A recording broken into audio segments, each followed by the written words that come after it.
This is Retro Sports Radio. Visit RetroSeasons.com for more sports history. The 1970 MLB All-Star-Game was held at Riverfront Stadium in Cincinnati, which had just opened up weeks earlier. The game is notable for being the first All-Star Game to be played at night, a tradition that has continued ever since. The 1970 game was also the first time since 1957 that the starting lineup was determined by fan voting. These two changes were a huge success, and the game still remains the highest-rated All-Star Game TV broadcast of all time. The National League attempted to extend their 7-game winning streak with the likes of veterans Hank Aaron and Willie Mays, along with youngsters Pete Rose and Johnny Bench. You can find links to more info on the featured players, teams, and stadium in the episode description. Also, please be sure to like and subscribe in order to help out our channel. Enjoy the game. Stars are on the field. Behind the plate, receiving Seaver's warm-up pitches, Johnny Bench of Cincinnati. Seaver, the pitcher from the New York Mets. Dick Allen of the St. Louis Cardinals at first base. Glenn Beckert and Don Kessinger of the Cubs down at second and short. Tony Perez of the hometown Cincinnati team is at third base. In left field, Rico Carty, the league's leading hitter. From the Atlanta Braves, Willie Mays of San Francisco in center field. And Hank Aaron in right field. As we told you, from the Atlanta Braves, he received more votes than anybody else. And very quickly, again, the American League batting lineup. Leading it off will be the oldest starter, Luis Aparicio at age 36. This is his 9th All-Star baseball game, his 7th start, but his first All-Star baseball game since 1963. Carl Yastrzemski bats second in center field. Frank Robinson in right, batting third. John Boog Powell, the cleanup hitter, the first baseman from Baltimore. Harmon Killebrew, the third baseman from the Minnesota Twins, bats fifth. Frank Howard of Washington in left field, batting sixth. Dave Johnson of Baltimore, batting seventh, playing second base. Bill Freehan behind the plate, batting eighth. And Jim Palmer of Baltimore, the pitcher, batting ninth.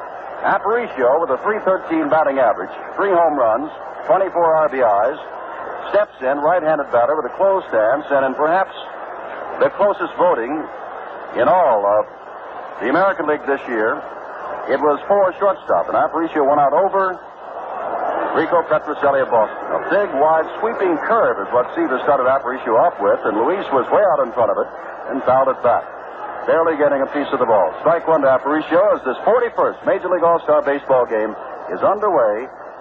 Temperature in the mid-80s here at the brand new Riverfront Stadium in Cincinnati. Now he comes back with the fastball. It's a foul back in the booth next to us. And it's 2 strikes.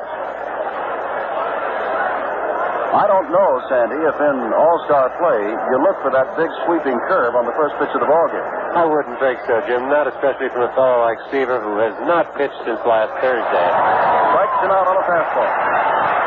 Not having pitched since last Thursday, this would just about be his regular turn in the rotation. He's got to be pretty strong, especially if you're just going to turn him loose for 3 innings and say, go as hard as you can. Carl Yastrzemski, the All-Star center fielder. In voting for the outfield, they came up with Yastrzemski, Robinson, and Frank Howard, none of whom plays center field. So Carl, who recently has been playing a lot of first base for the Red Sox, got the vote, and he's in center field. Left-handed batter, holds the bat high, and takes an inside pitch from Seaver. Ball one. Yastrzemski hitting at .301, 21 home runs, 50 RBIs, and he's also stolen 16 bases. Everybody remembers Yastrzemski's great 1967 series. Time is called. They have someone on the field, and she is being let off. And I don't know who this is. There has been an exotic dancer by the name of Morgana who has been on the field all across the United States, and whether it is she or not, I don't know. But it is female, and she's being escorted off the field after not even making as far as the artificial turf. The count to Yastrzemski. I'll be honest, I'm not sure it's female. It looks like it may be a man with a wig or a little bit of a joke. They have even had newspaper columns devoted to the possible appearance of Morgana. 1-0, the count. 1 out. We're in the top of the first inning of the Major League All-Star Baseball game number 41. Yastrzemski swings, fouls it very high, and back out of play.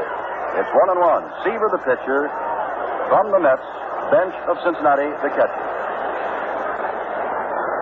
On deck is Frank Robinson. Frank has a sore shoulder. Yesterday at the All-Star press luncheon, someone asked Frank, how's your injury? And the Baltimore Oriole outfielder said, which one? But they were speaking of his shoulder. Back with a curveball hit up the middle. Gets past the outstretched glove of Kessinger, and Yastrzemski's on with the first base hit of the All-Star baseball game. Hitting a 1-1 pitch, Seaver almost was able to stop it at the mound. Jim Seaver's thrown quite a few change-ups in his brief time on the mound. This one out and one base hit here. But on that ground ball, you could just see the ball begin to pick up speed on this artificial surface. And that's the problem. Sometimes the ball is not hit very hard, but it begins to spin, and that's what the artificial surface does to it. And as it spins, it picks up a little bit speed, so the second and third bounce sometimes are a lot quicker than the first one was. Frank Robinson steps in. He leads the American League in hitting at .330, right-handed batter. 6 All-Star games with the National League, and this is his third with the American, a swinging strike one. Around each of the bases, first, second, and third, there are 20 by 20 patches of dirt. Otherwise, it is completely artificial surface, except, of course, for the pitching mound and around home plate. Strike on the outside corner. Bench fakes the throw to first. But back in plenty of time was the base runner, Yastrzemski. Down is 2 strikes to Frank Robinson. I think your first impression of the way the fielder's playing, Jim, everybody seems to be deeper. The shortstop is back behind the line where normally the skin would be. Robinson strikes out another fastball strikeout to Seaver. And as he struck out Aparicio, so he does Frank Robinson on 3 pitches. Jim, I think Tom Seaver may have been trying to get away with having an easy time here in the All-Star game. I'm sure he's aware of the fact that he's slated to start again on Thursday after the All-Star break, and was trying to have as easy a 3 innings as he can. But after Yastrzemski got the hit, he really started to throw hard to Frank Robinson. Boog Powell, 73 RBIs, 23 home runs stepping in. Left-handed batter takes the changeup to strike one.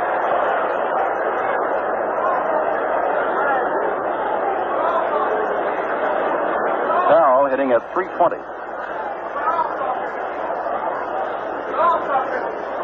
Yastrzemski, slight lead off first base. Dick Allen of the Cardinals holding him on there. Yastrzemski can move outside with the pitch and low. It's 1-1. To Boog Powell. Harmon Killebrew of the Minnesota Twins, last year's most valuable player in the American League, is on deck. We're in the top of the first. No score. Yastrzemski at first base with a base hit up the middle. 1-1 the count to Big John Boog Powell, all 6'4", better than 230 pounds. Swings, hits it high in the air, in the infield. Tony Perez of Cincinnati will get the honor, making the last out in the first inning, and does so. No runs, 1 hit, no errors, 1 left. And in the middle of the first inning, the American League nothing, with the National League coming to bat. Bottom of the first, the National League coming to bat is Jim. Setting the defense for you for the American League now, Jim Palmer.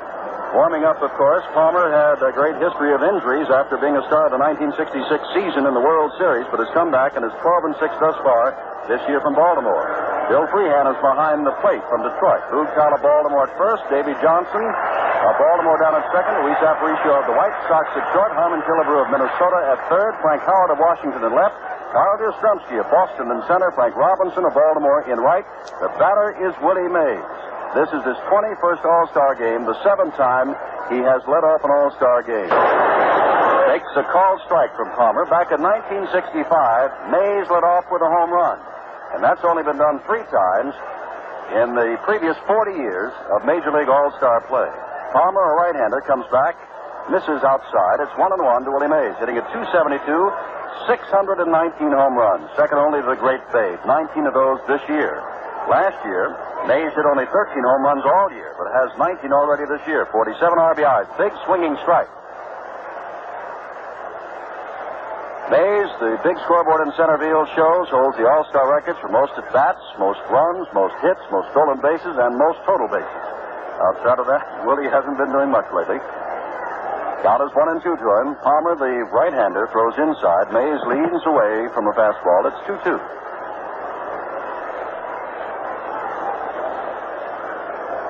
Luman Harris, the manager of Atlanta, is coaching at first base, and Leo DeRocher, the manager of the Chicago Cubs, over at third. And Mays strikes out, swinging. Tim Palmer's got good stuff also. We've talked about Tom Seaver, the fact that he has good stuff. Palmer throws very hard. He's got a good slider and a good curveball. If Jim has had any problem in his career, it's been a little bit with control, but mostly with injuries. He's never really been able to put a full year together without being either sick or hurt. or having a problem of staying in the major leagues. But this year, he's started well. He's having a good year, and as you say, it's his first All-Star year, and he looks like he's going to become the kind of pitcher everybody thought he would. Dick Allen of the Cardinals takes a big swing at Palmer's first pitch, strike one. As we said, in other years, we have called Dick Richie, but after going to the Cardinals, he announced he wanted to be called Dick. So it is Dick Allen hitting at 285, 25 home runs, 72 RBIs. Palmer's right back in a high inside fastball that Allen ducks under, and it's 1-1 with Palmer. Allen, while with the Phillies, set the home run marks for Philadelphia as a first baseman, as a third baseman, and as an outfielder. Back with a big curve, but it stays high and out of the strike zone. It's 2-1. To Allen with Hank Aaron, who got more votes than anybody else in the voting, conducted for the first time since 1957 by you, the public, is on deck. By the way, Commissioner Bowie Kuhn said also at yesterday's press luncheon that he was sure that was his intention that they would have the fans vote again next year. Fastball, and Allen is swinging and missing. It's 2-2. One out. We're in the last of the first. No score in this All-Star baseball game from the brand new Riverfront Stadium, almost completely artificially turfed in Cincinnati, Ohio. Palmer peering in for the sign and throws, drive to right field. Back goes Frank Robinson, back near the warning track, back near the wall, and has it against the wall. The ball was well hit by Richie Allen. It was hit to the opposite field. Richie's very strong, and here in this big ballpark, Frank Robinson had a lot of room. He went back all the way to the wall, did finally bang into the wall as he caught the ball. But I think it fooled Palmer a little bit. He just trying to get the ball out away from Richie and keep it in the ballpark, and Richie hit it a long way. Hank Aaron, 19th All-Star game, his 13th start. Hitting at .314 on the year with Atlanta, 24 home runs and 71 RBIs. And Palmer is ready and hits the outside corner with a fastball at strike one. 2 outs. Yastrzemski of Boston has the only hit in the ball game when the last of the first. Palmer's a little high with his next pitch. It's 1-1 to Aaron. Tony Perez of Cincinnati kneels on deck. This is his stadium. They closed up Crosley Field at the end of June, and this is the new home of what they call the Big Red Machine, the Cincinnati Reds. Palmer misses with his next pitch. It's 2-1. Aparicio is in where the skin of the infield would normally be, but Davy Johnson is deep, and the ball is hit to Aparicio on 2 giant hops. He guns the ball over to Powell, low throw, but in plenty of time, and Aaron is out. And at the end of 1 inning, the National League and the American League are scoreless. Back in Cincinnati, Jim Simpson with Sandy Koufax. Harmon Killebrew leads off the top of the second inning, takes an outside pitch from Seaver. It's ball 1. Killebrew, right-handed batter from Minnesota, big swing and miss for strike 1. And 1-1. Harmon, last year's most valuable player in the American League, hitting .322, leading the league in home runs with 26, and he has 72 RBIs. 10th All-Star game is 6 starts. Seaver, the right-hander of the Mets, ready again, low and away. Ball hits the dirt. Johnny Bench digs it out and throws it back to Tom. It's 2-1 to Harmon Killebrew. A hot, muggy night. Attendance, 51,838. That's an attendance figure they could have put up there before the game began. It's been sold out for some time. Big swing and a miss by Killebrew, and it's 2-2.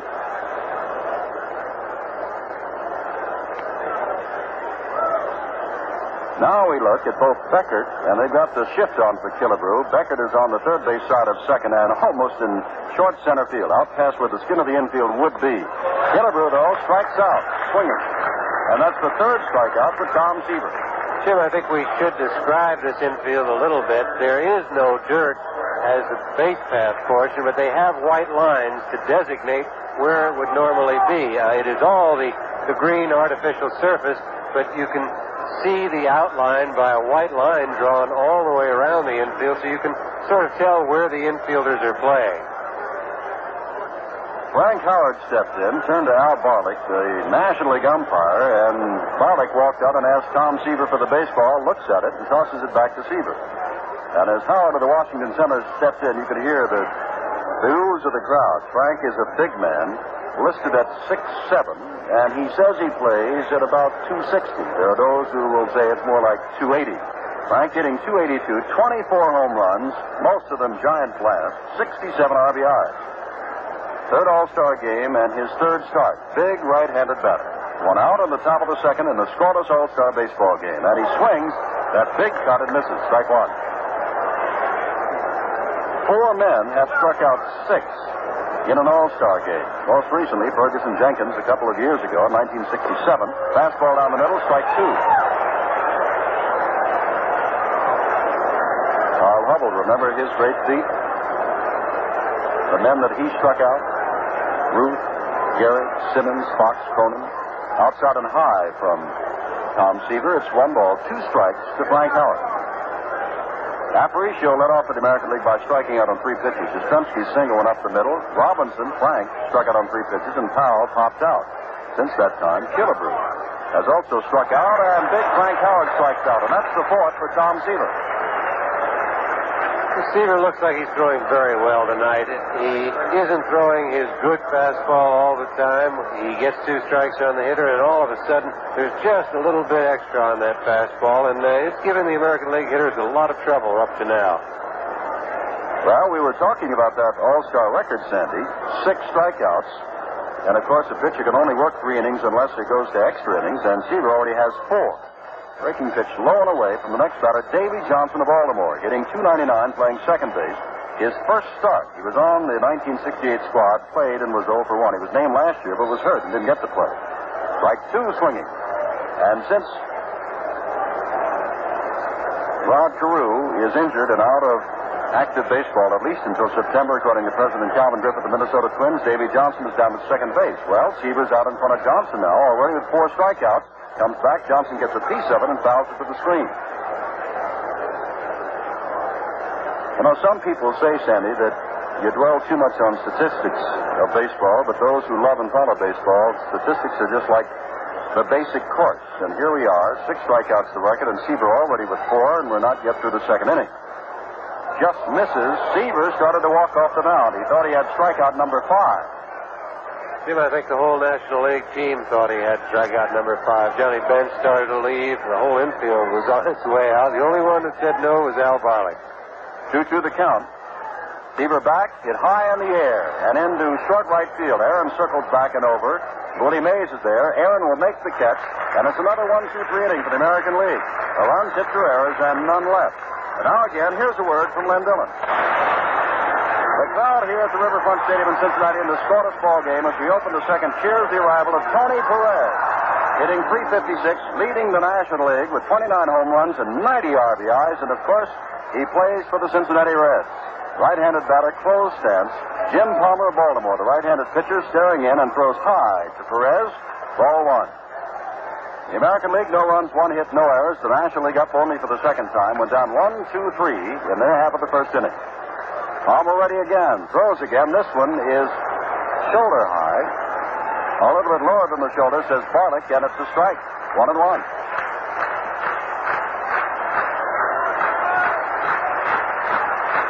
Palmer back, fouled off to the right. It's 1-2, up in the seats. The clapping, of course, I think some of the folks here, Sandy, believe they're watching the Cincinnati Reds play.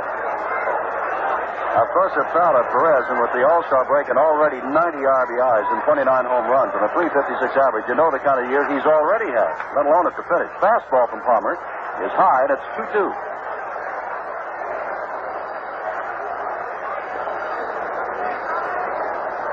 Armin Killebrew very deep at third base for the right-handed Perez. Palmer throws, swinging strike 3 for Tony Perez, and that's the second strikeout for Jim Palmer. I think it begins to show up that if you've got good pitching out there, they're having a good night. No matter how good the hitters are, they're going to dominate the ball game. And so far, Tom Seaver and Jim Palmer have taken charge of this ball game, and even these great hitters have not handled them or not even looked too good at the plate. Every one of the 6 strikeouts thus far, 4 by Seaver, 2 by Palmer, have been swinging strike 3s. Here's Rico Carty, and he takes another high pitch from Palmer. Carty leads the National League in hitting, .365, and it's his first All-Star game, and he was a write-in candidate, and he made it but big from the Atlanta Braves. Back again, Palmer's pitches tonight, even though he has not been hurt thus far, Sandy, are high. Jimmy, he has good enough stuff to get away with pitching up a little bit. I don't think Jim likes to do it as a regular routine, but he could get away with it for a few innings. He's high again, and this time outside, and it's 3-0. The National League is yet to have a base runner. Too, another thing, he said that all the strikeouts have been swinging. Well, you look at that lineup, there's nobody down there getting paid for taking. Those are all pretty good swingers to bat. 3-0 to Carty, and he has looked down to DeRocher and takes another high pitch. And on 4 pitches, all of them high, Carty draws the walk. And Johnny Bench of Cincinnati, the catcher, hitting .285 with 28 home runs, comes up.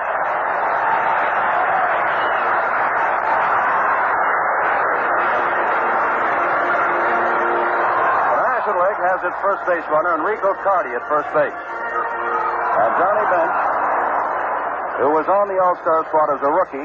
This is his 3rd year in the National League. This is his 3rd All-Star game and his 2nd start. Last year, he hit a home run. Palmer ready and throws. Outside, ball 1. While Palmer was trying to come back, the story goes in one of the Cincinnati papers this morning, he was down at Rochester, and Johnny Bench was also in the National League, and Palmer had the bases loaded, and Earl Weaver, at that time, the manager of Rochester, walked out and said he's a ping-pong hitter. Palmer threw one down the middle, and Bench had a grand slam home run. Now, with the pitch outside, Palmer has thrown 6 straight balls since striking out Tony Perez to lead off the last of the 2nd. Carty short lead. He's still within that 20 by 20 section of dirt at first base. Here's the strike. Bench looked as though he might offer at it, although you would think that he was taking, so now he stares down to Leo DeRocher of the Cubs, who's coaching at third base. Palmer already is dripping wet. It's a very humid night in Cincinnati. Just before game time, the temperature was 87 degrees. 2-1 pitch. Again on the corner. It's 2-2.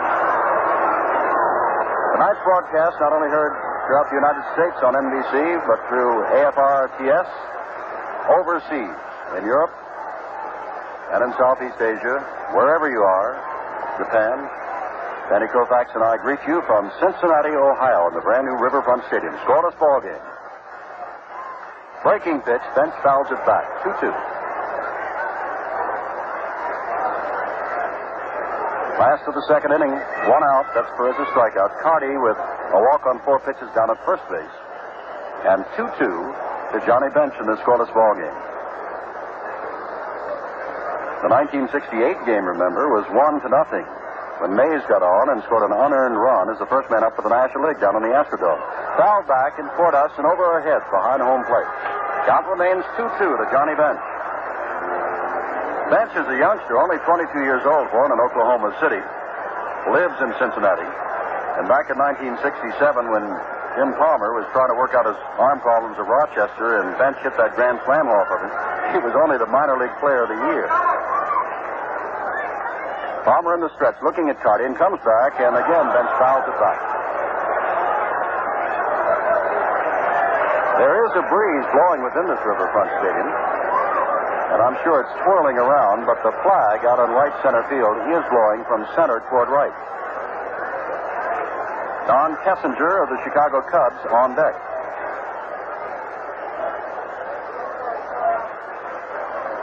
Palmer again in the stretch. Infield a double play depth, and Bench strikes out on a low pitch outside. Palmer had thrown Bench quite a number of fastballs in a row and got Johnny set up for it pretty well, and came back with a slider or a curveball. Looked more like the slider, low, just a little bit off the plate, low outside, and Bench went after it. It was a bad ball, but it's a good pitch from Palmer's point of view.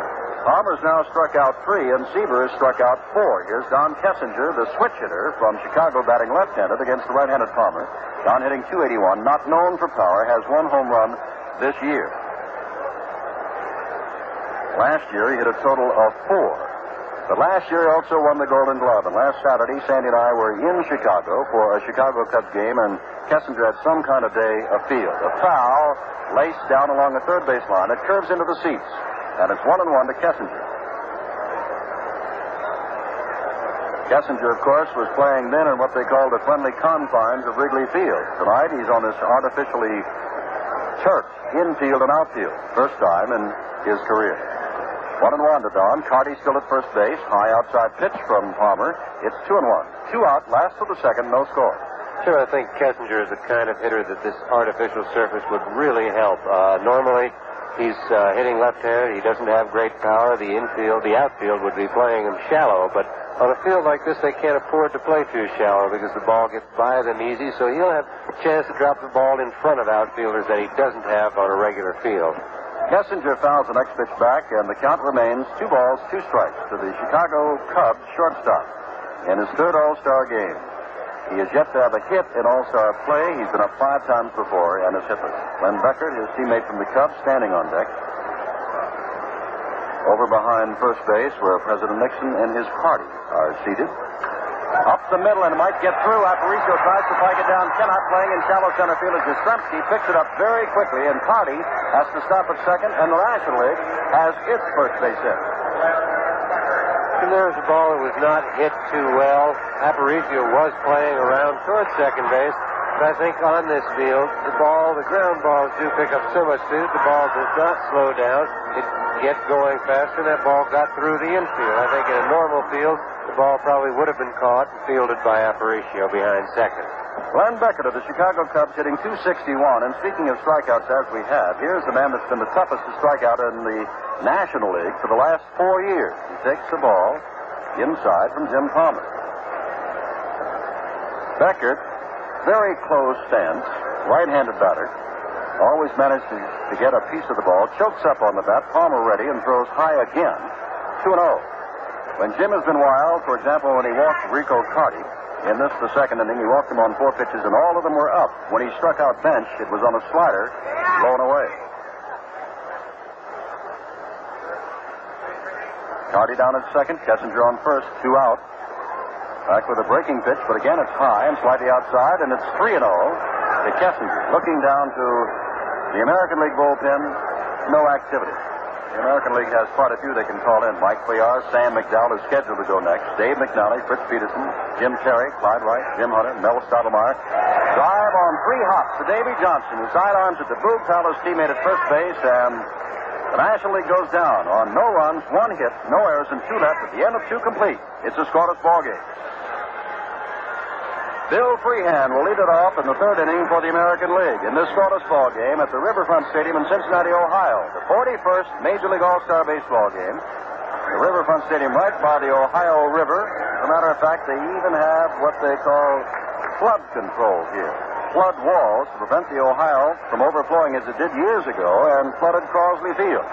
Bill Freehan, his 5th consecutive start as the catcher for the American League from Detroit, hitting .218, 13 home runs, 33 RBIs, right-handed batter, has led the American League in getting hit by pitches the last couple of years, but this pitch is on the outside corner, strike 1 to Freehan. Tom Seaver working with 4 strikeouts, all of them swinging. He's given up a ground ball base hit back through the middle by Yastrzemski and has walked nobody. Blown away from Seaver, and this will be Tom's last inning. Jim Merritt now warms up. Former American leaguer, left-hander, now down in the National League bullpen. He'll be coming on in the next inning. Seaver back with a 1-1 pitch, drilled to center field. Willie Mays running to his left, now taps his glove and has it for the first out. Well hit by Bill Freehan, and Jim Palmer, the pitcher, will bat for himself.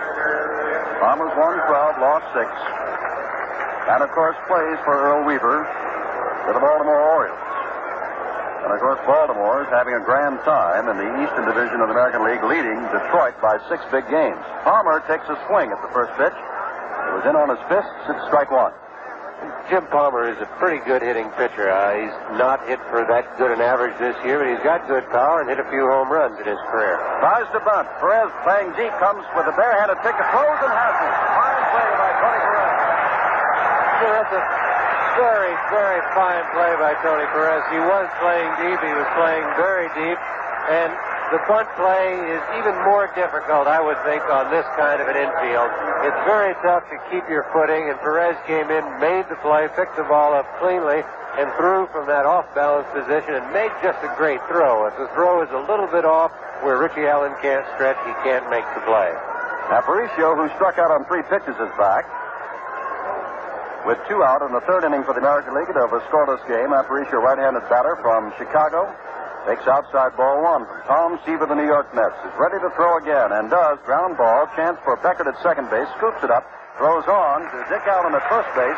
And it's another 1-2-3 inning. And Seaver is through with his pitching. And he is not allowed a run. in the middle of the third inning. The American League nothing and the National League nothing. The score at the end of 2.5 innings, American League nothing, the National League nothing. Jimmy? Well, in Montreal, they call him Le Grand Orange. Rusty Staub, the red-headed outfielder with the Montreal Expos, and quite a star he is up there, too. The Expos representative with the National League, and he'll be batting for Tom Seaver, who has completed his pitching chores. Staub hitting at .293, has 15 home runs, 55 RBIs. Palmer's first pitch to the left-hander is a strike at the knees on the outside corner. No score. Staub will be followed by Willie Mays, who is on deck, and then Dick Allen. There's not been anything close to a scoring threat, although with 2 out. The last inning, pitches inside from Palmer, and it's 1-1. Carty got as far as second after walking, and Kessinger grounded a single up the middle. Same kind of hit that Yastrzemski had, the only hit for the American League. Palmer with the 1-1 pitch is back high in the air. Frank Robinson, Carl Yastrzemski there. Yastrzemski in right center field takes it for the first out. Jim, I think right now we have to be a little careful on how we call some of these fly balls. We've reached the point of the evening where it's very difficult to see fly balls. It's not dark enough yet, and it's not light enough. The sky is just a light blue, and at this time in a ball game, a lot of fly balls are lost by outfielders. There's not enough contrast, so any ball that goes up right now, the outfielders could have a little bit of trouble with. Willie Mays, who struck out swinging, takes high from Palmer. Ball 1. We're in the last of the third. No runs, 1 hit, no errors for the American League, and the same line score for the Nationals. 0, 1, and 0 in the 41st Major League All-Star Game. Palmer back again, and his pitch again is high and away. And it's 2-0 to Willie Mays. Jim Palmer also working his last inning, and so Sam McDowell of Cleveland is warming up. Jim Merritt of Cincinnati will come in to pitch the 4th inning for the National League. Palmer throws, fouled high, over toward the seats. Over quickly is Powell. There's a ball boy right there who didn't see him behind it, and he takes it for the second out. Jim, I think it's a good thing that Powell did see the ball that time, because Bill Freehand could not find it. As we talked about the sky being tough, Bill looked up and never left home plate. He was just looking all around, and Boog Powell saw it all the way and came in and almost ran down the ball boy who didn't know where to go. He was watching Freehand. And, of course, the ball boy, I guess, is 15, 16, maybe Sandy, in about 5, 6, or 7, and 140, and Big Boog Powell was bearing down on him. Here's Dick Allen, who flies deep to right, and he takes ball 1 from Jim Palmer. Howells at first, Johnson at second, Aparicio at short, Killebrew at third, Howard in left, Yastrzemski in center, Robinson in right, Freehand behind the plate, and Palmer with a 1-0 pitch. Allen swings and misses. Strike 1, it's 1-1. The only change that we've had, and believe me, we'll have a lot of changes before this game is over, has been Rusty Staub has batted for Tom Seaver. Fly to right center. Swinging strike again by Allen. It's 1-2. Seaver worked 3 innings, gave up 1 hit, a ground ball single up the middle by Yastrzemski. Struck out 4 and walked nobody. And now he can look ahead to starting again on Thursday when regular play continues over the second half of the season. 1-2 the count to Dick Allen. Drive right to second baseman Davy Johnson. No runs, hits or errors, and at the end of 3 complete now. The American League nothing and the National League nothing. And Dillon, we're in the top of the 4th inning, and the score is 0-0. The National League and the American League in this 41st All-Star Game. And Jim Merritt, the left-hander of Cincinnati, prepared to throw to his first batter, Carl Yastrzemski of Boston, who has the American League's only hit, that ground ball single up the middle. Merritt, a left-hander who has won 14 and lost 7 for the Reds this year, 3.47 is earned run average. He's the only one on the National League squad who played formally in the American League.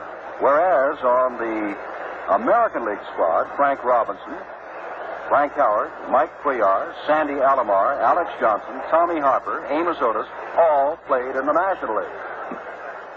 Yastrzemski standing off deck as Johnny Bench runs out and talks to his teammate, and now his battery mate on the All-Star Game, Jim Merritt.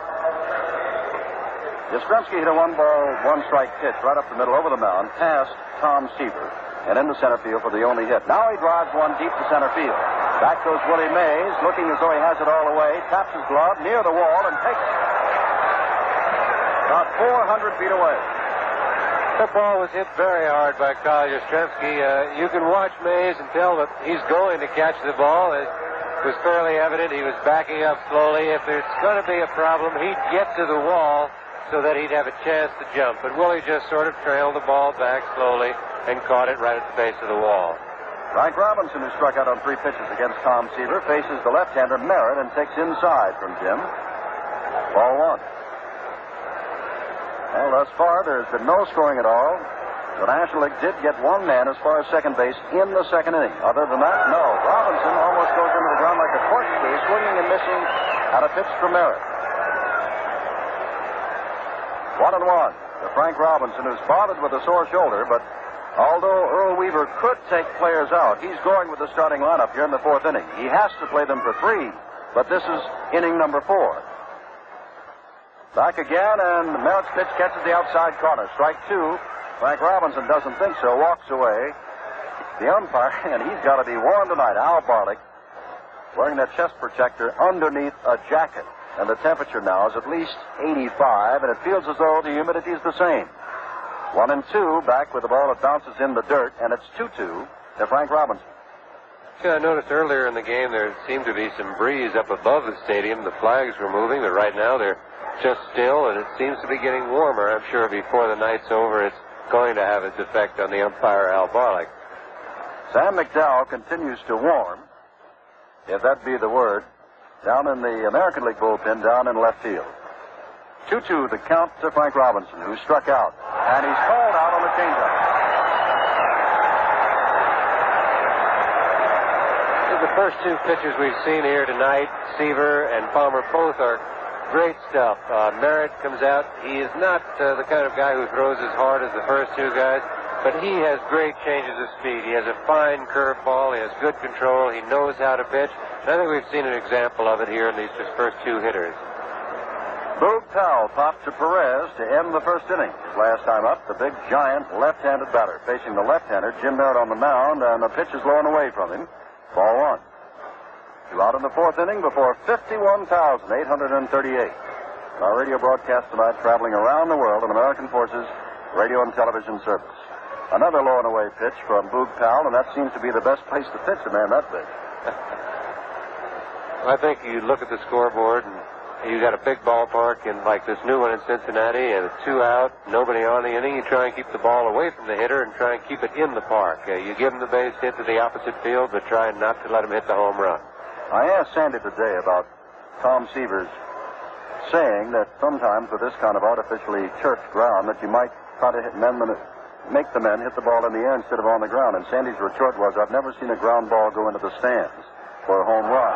Change up, and Powell's way out in front of it, and it's 2-2. I think the artificial surface may cause more runs to be scored, Jim, but I think it'll happen for both clubs, so I think a pitcher still has to do his job the best way he knows how. In the 4th inning, 5 American leaguers have struck out against National League pitching. Fouled off deep into left field stands by Powell, and 3 National leaguers were struck out by Jim Palmer, who is now through. Palmer worked his 3 innings, gave up 1 hit, struck out 3, and walked 1. McDowell will be next up. Merritt ready with a 2-2 pitch, and Powell hits it deep to center field. Willie Mays comes over. It's not that deep, really. Taps his glove, and in left center field makes the basket catch. No runs, hits or errors. In the middle of the 4th, we still have a scoreless ball game. The American and National League, no score. The score at the end of 3.5 innings, American League nothing, the National League nothing. Big Sam McDowell has led the American League in strikeouts for quite some time, 4 times in the last 5 years. And he leads the major leagues in strikeouts this year, 183 in 177 innings. And the man he's going to face is Henry Hank Aaron with 24 home runs, 71 RBIs. He grounded the shortstop. McDowell's first pitch from the big left-hander is strike 1. Both Weaver of the American League and Hodges of the National started with the right-hander, and both have gone to left-handers as their second pitcher. 1 strike pitch to the right-handed Hank Aaron is way up high for McDowell, and it's 1-1. You know, I think we've talked about the other pitchers in this ball game so far and said that they had good stuff, that they threw hard, but I think you have to look at Sam McDowell and say that he throws harder probably than anybody else in the ball game. 1-1, and this time he changes on his speed, and it's outside, 2-1. Down in the bullpen for the National League is Hoyt Wilhelm. who later on in the month will be 47 years old. And yet he's not the oldest player ever to play in an All-Star game. Know who is? 2-1 the count. Ground ball, charging at his Killebrew. McDowell is off, have to make the throw, and has it on a fine play by McDowell, breaking across and actually throwing from foul territory down the third base line. This is a very fine play by McDowell. It's a tough play for the left-handed pitcher to make. He's going after the ball toward third base, facing the wrong way. He has to make a full circle to make the play and throw a good runner in air and out at first. One out now in the last of the fourth inning of the scoreless All-Star game. And the answer to the question is, who is the oldest to play in an All-Star game? Leroy Satchel Paige, who was just 47 when he played in the All-Star game. Tony Perez, who struck out swinging, leading off the second inning. Up now, right-handed batter with those 29 home runs and 90 RBIs, and swings and misses at a McDowell fastball. And that is what you call smoke, Sandy. Big Sam McDowell. And when they had the higher mound, and when he looked down at you, all 6 feet 5 inches of him, quite an awesome man, because he throws hard. Back with another hard one, but it's inside. It's 1-1. The charge against McDowell has been that he has tried to use too many pitches, when he can resort almost exclusively to the fastball. And they say this year, Sam is sticking with what he does best, and that's why he's here. Fouled off to the right. It's 1-2 now to Perez. So McDowell has a great fastball and also has a great curveball, but he has been wanting to throw screwballs and changeups and sliders and occasionally even probably a knuckleball. And I think they've accused him of being a young Tom Edison on the mound. But as you say, this year, Sam just keeps going out there and throwing hard and done a great job for Cleveland. 1-2 the count. McDowell back and ready to throw, and has Perez striking out, swinging for the second time. McDowell's first strikeout. Fourth strikeout for the National Leaguers, and here's Rico Carty, who drew a walk from Jim Palmer on 4 pitches. 2 out in the last of the fourth of a scoreless ball game. Leo DeRocher coaching at third. Luman Harris of Atlanta at first for the American League. Ralph Houck of the Yankees is at first base, and Lefty Phillips of the surprising California Angels is over at third. Gil Hodges manages the National Leaguers, of course, as the Mets chief, and Earl Weaver from Baltimore manages the American League. And we've got a scoreless game as Carty, the right-hander, steps in and takes a strike right at the knees on the outside corner. Gaylord Perry, whose brother Jim Perry plays for the American League. Gaylord Perry, the San Francisco Giants, is stretching his knees and preparing to warm up down along the right field line. McDowell simply blew this one right past Carty, whose swing was way behind time. The scoreboard thus far shows no balls and no strikes. Now the scoreboard has gone completely out as the ball punched down into that National League bullpen and now rebounds onto the field where it's picked up out there by Frank Robinson. 2 strikes to Rico Carty with 2 out in the last of the fourth. Well, it's a muggy night in Cincinnati, but nothing like what happened in Washington last year when the dugouts filled up with water and they had to play it on a Wednesday afternoon.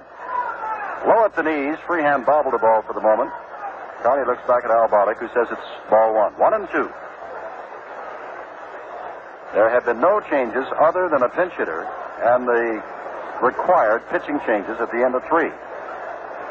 Both managers sticking with the lineups that the fans have voted. 1-2 pitch off the corner with the fastball, and it's 2-2. Jim, I think you can tell that this is sort of the shakedown cruise for this ballpark. The scoreboard has broken down, and they've got the score on the message board now. Staring in, Sam McDowell, ready for the 2-2 pitch to Carty. Ground ball right back to McDowell, who can leap high because he's a tall man and easily throws him out. No runs, hits or errors at the end of 4 complete. American League nothing and the National League nothing. Jim Simpson with Sandy Koufax and Len Dillon back at Riverfront Stadium in Cincinnati. And now we have our first changes. Defensively, Pete Rose of Cincinnati has gone to right field. He's won the batting championship the last 2 years. And in left field, it is Jim Hickman of the Chicago Cubs. A hitter hitting better than .330. And we see Tony Oliva of Minnesota warming up down in the bullpen, and he obviously will come over in the last of this inning. Rose will bat third, while Hickman will bat fifth. Harmon Killebrew, the batter, to face Jim Merritt. Killebrew struck out to lead off the second inning. We've got no score. Merritt, the left-hander, throws the right-hander Killebrew, and it's low. And it's ball one.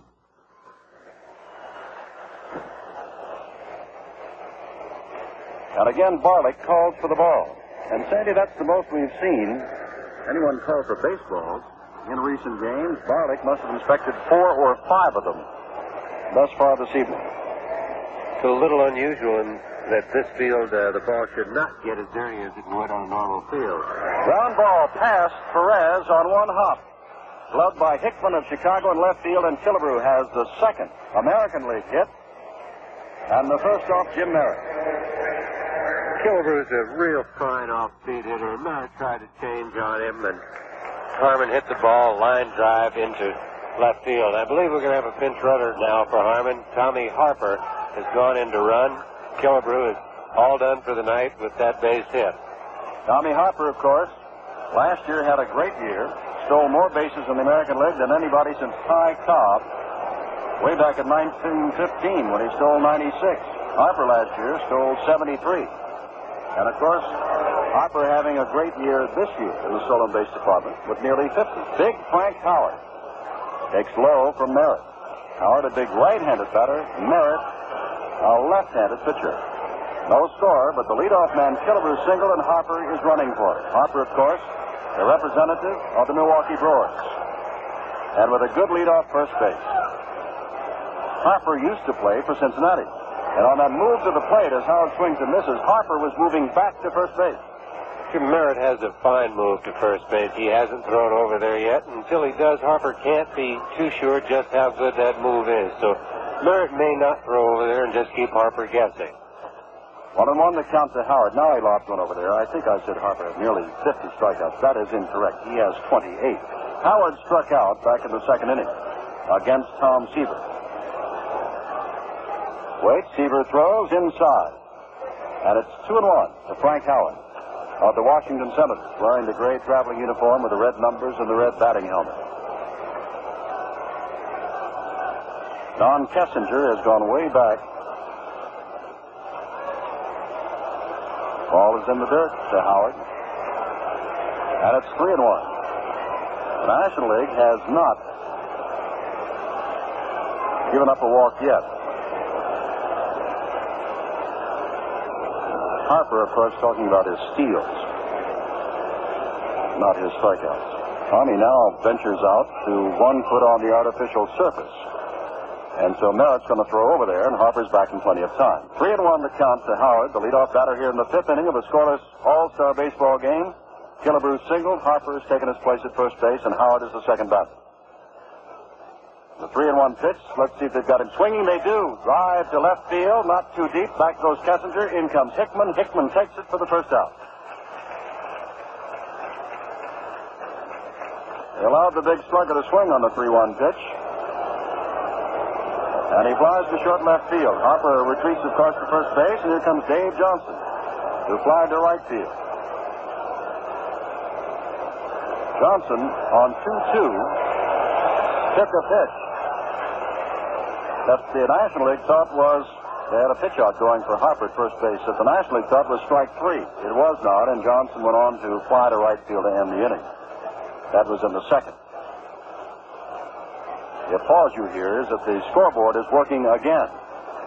Merritt ready to throw to Dave Johnson, but instead checks over at first base, and Harper's back in plenty of time. Harper, those 73 stolen bases last year. That was with Seattle before he moved on over. Made a move as if to go, and Johnson puts one down the right field line in foul territory. Over is Allen, and also the second baseman Beckert, and he takes it. 2 out. So that's the second baseman's ball. If he can get to it, he has a better angle than the first baseman does. The first baseman has to turn around and go straight back down the line. And Glenn Beckert, coming over from his position at second base, had a better shot at it, called Richie Allen off of it, and made the play. Well, Killebrew hit the changeup for a line drive single to left, but since then, Frank Howard has flied to short left, and Johnson is fouled out. Here's Bill Freehand, who lined to center field to open the third inning. No runs, 2 hits, no errors for the American League. No runs, 1 hit, no errors for the National League. There goes Harper. Benches throw. He's a good catcher down there. He's got it. Benches puts the tag on it. No runs, 1 hit, no errors, and thanks to Johnny Benches' throw, nobody left. In the middle of the fifth, it's still a scoreless ball game. This is Sandy Koufax with Jim Simpson and Len Dillon here in Cincinnati's Riverfront Stadium at the 41st All-Star Game. At the end of 4.5 innings, the score is still tied. The American League, nothing, and the National League, nothing. And Sandy, now they're beginning to make their moves. Jerry Moses of Boston has replaced Bill Freehand as the catcher. Tony Oliva has gone to right field. Frank Robinson, a lot of folks thought he might not even play tonight with that sore shoulder, has moved from right field over to left field. And Brooks Robinson has gone into play third base. So Moses the catcher, McDowell still the pitcher, Boog Powell at first, Davy Johnson at second, Luis Aparicio at short, Brooks Robinson at third, Frank Robinson at left, Howard Yastrzemski remains in center, Tony Oliva in right. And John Bench, who just gunned down Tommy Harper, who has 28 stolen bases this year and 73 last year, is the batter. Bench, last time up, struck out in the second inning. Scoreless ball game on a hot, muggy, but wonderful night at Riverfront Stadium in Cincinnati, Ohio. The 41st Major League All-Star Game. The National Leaguers have won it 7 in a row, and it's scoreless now. McDowell throws, curveball, and it's ball 1. Tim, I think the American League found out last inning what everybody in the National League already knows, that Johnny Bench might have the best arm of any catcher in baseball. He has the best I've ever seen. McDowell is high and inside. To Bench, it's 2-0. Don Kessinger remains on deck. Davy Johnson is off what would be the skin of the infield. Bench is way out in front. Swinging, and it's 2-1. Johnson is back past the skin of the infield, whereas Aparicio, who's on the left side, where Bench might be able to pull the ball, is in on what would be the skin of the infield. He pulls this one deep, but it's very foul. No question, way out in front of the pitch, and pulled it deep into the upper seats. Jim, I think Aparicio has to play a little shallower than some of the other infielders. Louis' arm has gone back a little bit on him with time. He doesn't throw as well as he used to, and if he played too deep, he could not throw some fellows out. The better runners on balls hit deep in the hole. Bench strikes out swinging on a McDowell fastball in the outside corner. Second time he's gone down. First time against Palmer, this time against the left-hander Sam McDowell. McDowell has his second strikeout, and that brings up Don Kessinger of the Chicago Cubs, playing shortstop, and he singled up the middle his only other time at bat for his first All-Star hit in 6 appearances at the plate.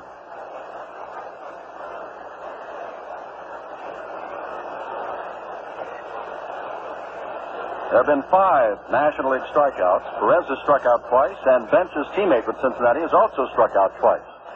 Dowell's pitch is low and away from Kessinger, ball 1. Kessinger, a .281 hitter with the Chicago Cubs. McDowell is ready again. Drive, and Kessinger's got a second base hit right up the middle. Line drive on one hop to Yastrzemski in short center field.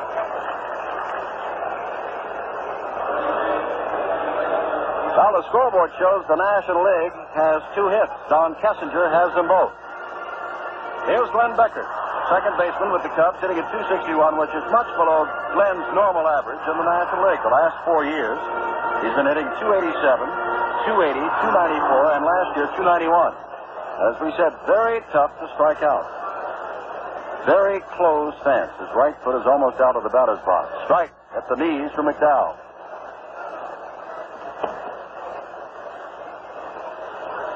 Jim with 1 out, and Leo DeRozier coaching at third, and both Kessinger and Beckert of the Cubs. So all year they work so well with the hit and run. It wouldn't be too surprising to see that come up here in this situation.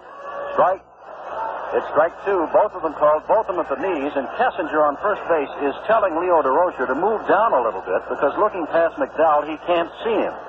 And so now DeRozier is leaning down so that Kessinger can see his signs looking across the diamond to his manager with the Cubs, and tonight the third base coach, Leo DeRozier. 2 strikes to Beckert. Kessinger leads off.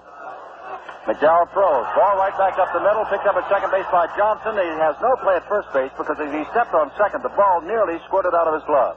So he settles for the force play. They're 2 down. And we're going to have another pinch hitter. And as he comes out of the dugout, it looks like Dennis Menke of the Atlanta Braves.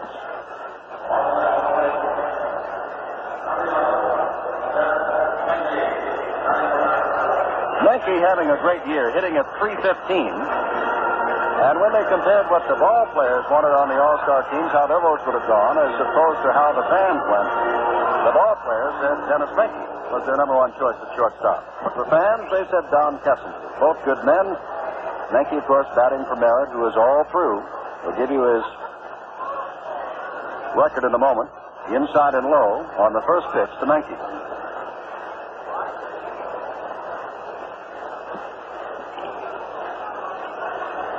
Merritt only worked 2 innings, struck out 1, gave up 1 hit, walked nobody. And, of course, this is a scoreless game. Menke fouls the ball off and bounds into the American League dugout.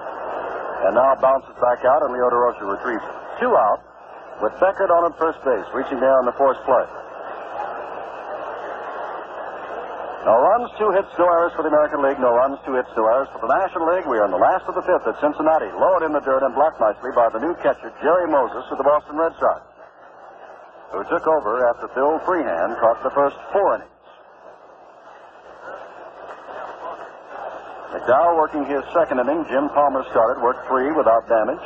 For the American League, Tom Seaver most effective in the 3 innings he worked as a starter for the National League.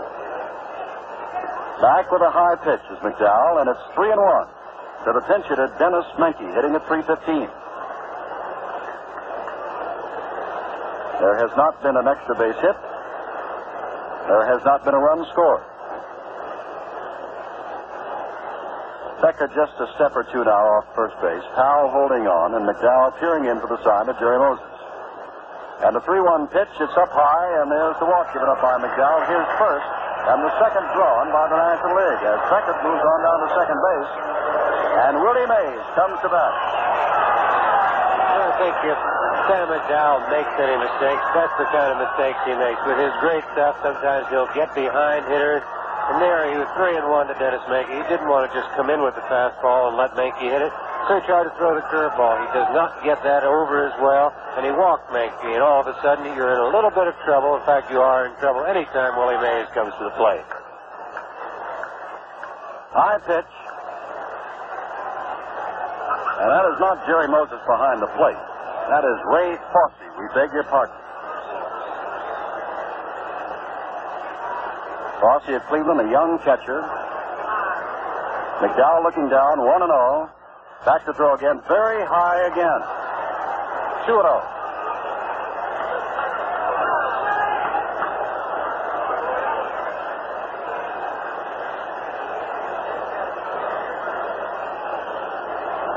With 2 outs. Beckert on at second base. Menke on at first base. Strike. Good fastball. Chest high to Willie Mays. It's 2-1. Well, this is the second time that the National League has had a man as far as second base. And the same combination, a walk and a single in the second, a single and a walk here in the 5th.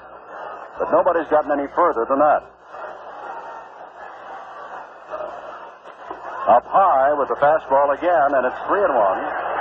And remember, it was on a 3-1 pitch that Menke, as Sandy told you, tried the curveball. McDowell did, and Menke drew the walk. Now with 2 out, and Mays was struck out and fouled out, the batter. Right-hander against the left-hander McDowell. Let's see what he throws. He comes back with a fastball, and Mays takes a big swing and a big miss. He did not come back with the curve that time, Sandy, on 3-1. Well, I don't think he can afford to walk another hitter now. You get yourself into enough trouble when you walk the man into scoring position, and now with Mays at the plate, I don't think he can go any further. He just threw his best pitch, which was the fastball. Dive high in the air as everybody was running on the pitch. It's foul behind the plate. Fosse is back and looking up, but it's well in the seats and about 30 or 40 feet away from President Nixon.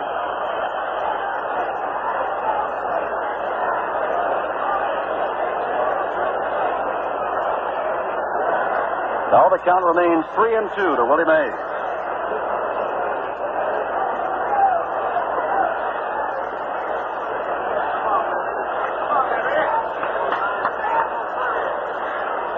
McDowell is ready, looking in. The runners are going again, and again it's fouled back. Naturally, with 2 out and 3 and 2, those runners are going to be taking off with every pitch. It's an interesting duel right now. McDowell is just reaching back 3 and 2 and throwing the ball as hard as he can.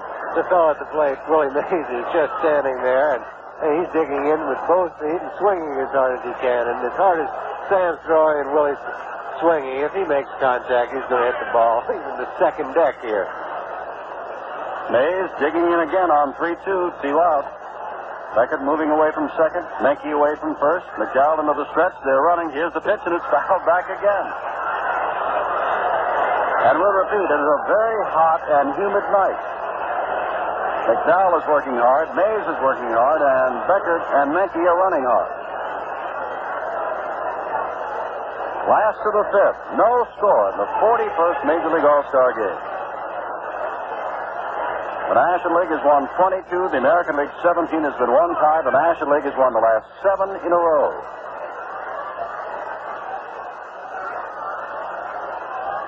Drive high in the air, but this might be playable. Behind home plate, over comes the third baseman, Brooks Robinson, and he finally puts it away. No runs, 1 hit, no errors, and 2 men left. At the end of 5, there's no score. Sandy Koufax along with Jim Simpson and Len Dillon at Riverfront Stadium in Cincinnati. The end of 5 innings, the score 0-0. For the American League, no runs on 2 hits and no errors. The National League, identical totals. No runs, 2 hits, and no errors. Gaylord Perry has come on to pitch. Dennis Menke, who batted for the pitcher and walked, has gone into play second base. Beckert is out. They have not made announcements. As you know, this is a brand new Riverfront Stadium, and the PA system is not here, and we're having to pick up these newcomers as quickly as possible. It looks like Clarence Gaston has gone into play in center field.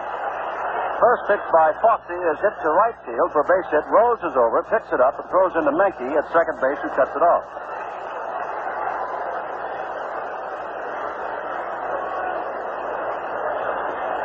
So young Ray Fosse of the Cleveland Indians drills a single to right field.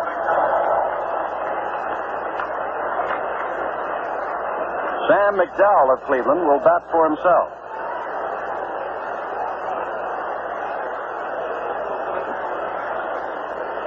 Gaylord Perry this year has won 13 ball games, lost 8. Throws low, but it's at the knees to the giant Sam McDowell, strike 1.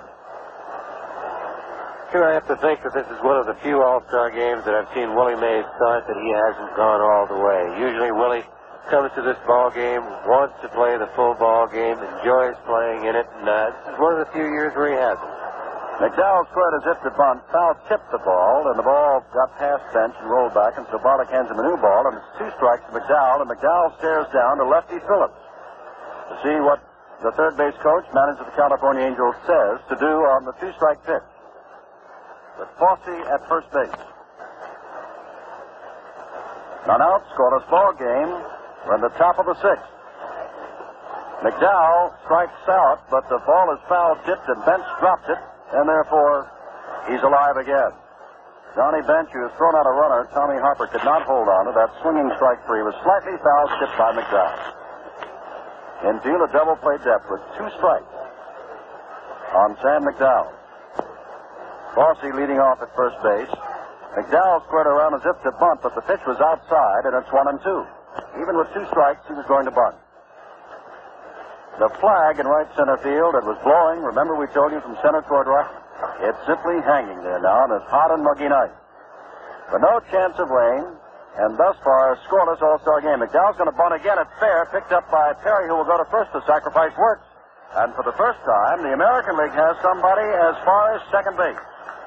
There's a fine bunt by McDowell, and Earl Weaver obviously feeling that this is going to be a 1-run ball game, is trying right here in the top of the 6th inning to get that 1 run, and bunting with his pitcher with 2 strikes. He's got a man in scoring position in the top of his lineup coming up. No, Fosse's down at second base, and Luis Aparicio making his first start and his first appearance since 1963. The All-Star game, Luis is 36 years old, but having a great year, hitting .313. Right-hander steps in to face Perry. Curveball that he swings and misses. Strike 1. Fosse's base hit to right field was a line shot off Perry, and now Perry wants to check on his sign for Johnny Bench, who walks out to meet him halfway.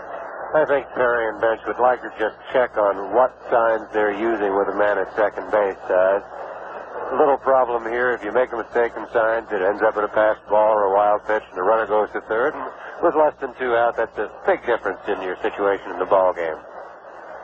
Gaylord Perry of San Francisco peers in, looks back, and throws. The ball is hit to right center field. Over goes Pete Rose. Now slowing down, stops there. Fosse has to retreat to second base as Rose throws to the cutoff man, Menke. They're now 2 down, and Fosse is still at second, with Carl Yastrzemski due up.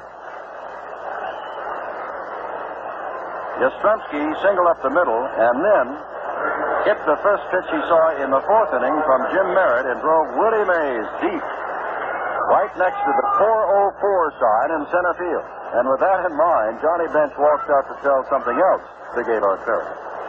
I think in this situation here, you may not see the intentional pass. Gaylord Perry, having been around a few years, there's still something that players would sometimes like to call pitching around the hitter. Frank Robinson is nobody that you'd want to pitch to, but he's right-handed, and Gaylord Perry being a right-hander, he might rather pitch to Robinson than Yastrzemski. Well, as Gaylord Perry tries to get out of this inning without a run, his brother, Jim Perry, now goes to the American League bullpen to warm up. 2 out in the 6th inning, no score. Yastrzemski drills one into short center field. Around third base comes Fosse. The ball is picked up. They'll have to go to second. Yastrzemski fell down, and it's 1-0, the American League. Yastrzemski again hitting the first pitch. Jim Yastrzemski was jammed by that pitch. He didn't hit it hard. He hit it hard enough to get it over the infield into center field for a base hit and drove in the only run. And I'm not sure that Gaylord Perry hadn't tried to make the ball bad, but Yastrzemski hit it anyway. 1-0. The American League draws the first score in the 6th inning with 2 out. Yastrzemski again hitting the first pitch. And here is Frank Robinson, has been down twice on strikeouts, once swinging in the first and called out in the 4th. And a check at first base. And very nearly Yastrzemski, who's a good base runner, and he has stolen 16 bases this year, was nearly picked off. Perry ready to throw, throws a curveball. Now Bench goes down to first and nearly has him again. Johnny Bench is showing us that arm that has made him the National League All-Star catcher. And some say one of the greatest, if not the greatest, ever. And he's 22 years old. Perry throws again, ground ball. At second base, Menke waits for it. Easy throw to first base, but the American League scored 1 run on 2 hits, no errors and 1 left. In the middle of the 6th, we have a score. The American League 1, the National League nothing. The score at the end of 5 1/2 is the American League 1 run, 4 hits and no errors. The National League, no runs, 2 hits, no errors. Jim? Another change, and as we said, there are going to be lots of them. And we'll pick them up as fast as we can. Willie Horton of Detroit has moved in to play left field. Frank Robinson is out. Yastrzemski remains in center. Oliva, of course, is over and right. Dick Allen, who has flied deep to right and line to the second baseman, the batter, the Cardinal, first baseman. McDowell, who could win this, throws, and Allen fouls it off to the left. McDowell came on in the 4th inning. This is the last inning he can work. And knowing that, he can leave leading, but he also knows that he must face Allen, Rose, and Perez. And that's a tough way to go. 1 strike. Back again with the fastball. Outside, it's 1-1 to Allen.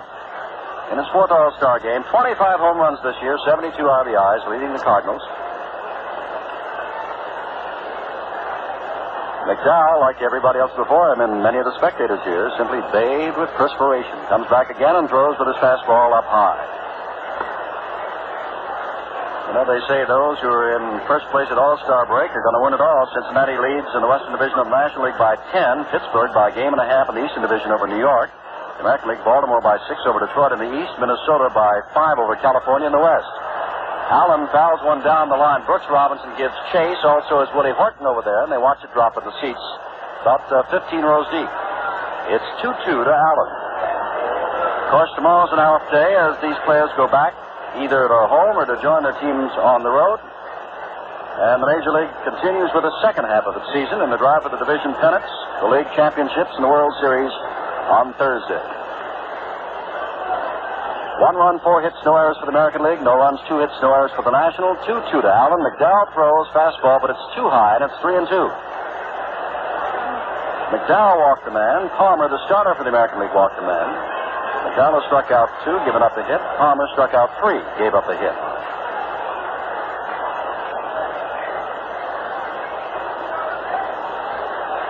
Sam is ready and comes back and throws and misses outside. It's ball 4.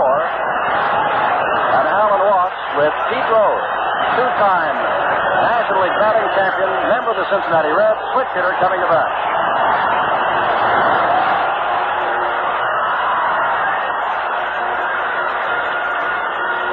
We again have a situation here where Sam walked the leadoff hitter in the inning, and especially with only a 1-run lead, that can get you in trouble.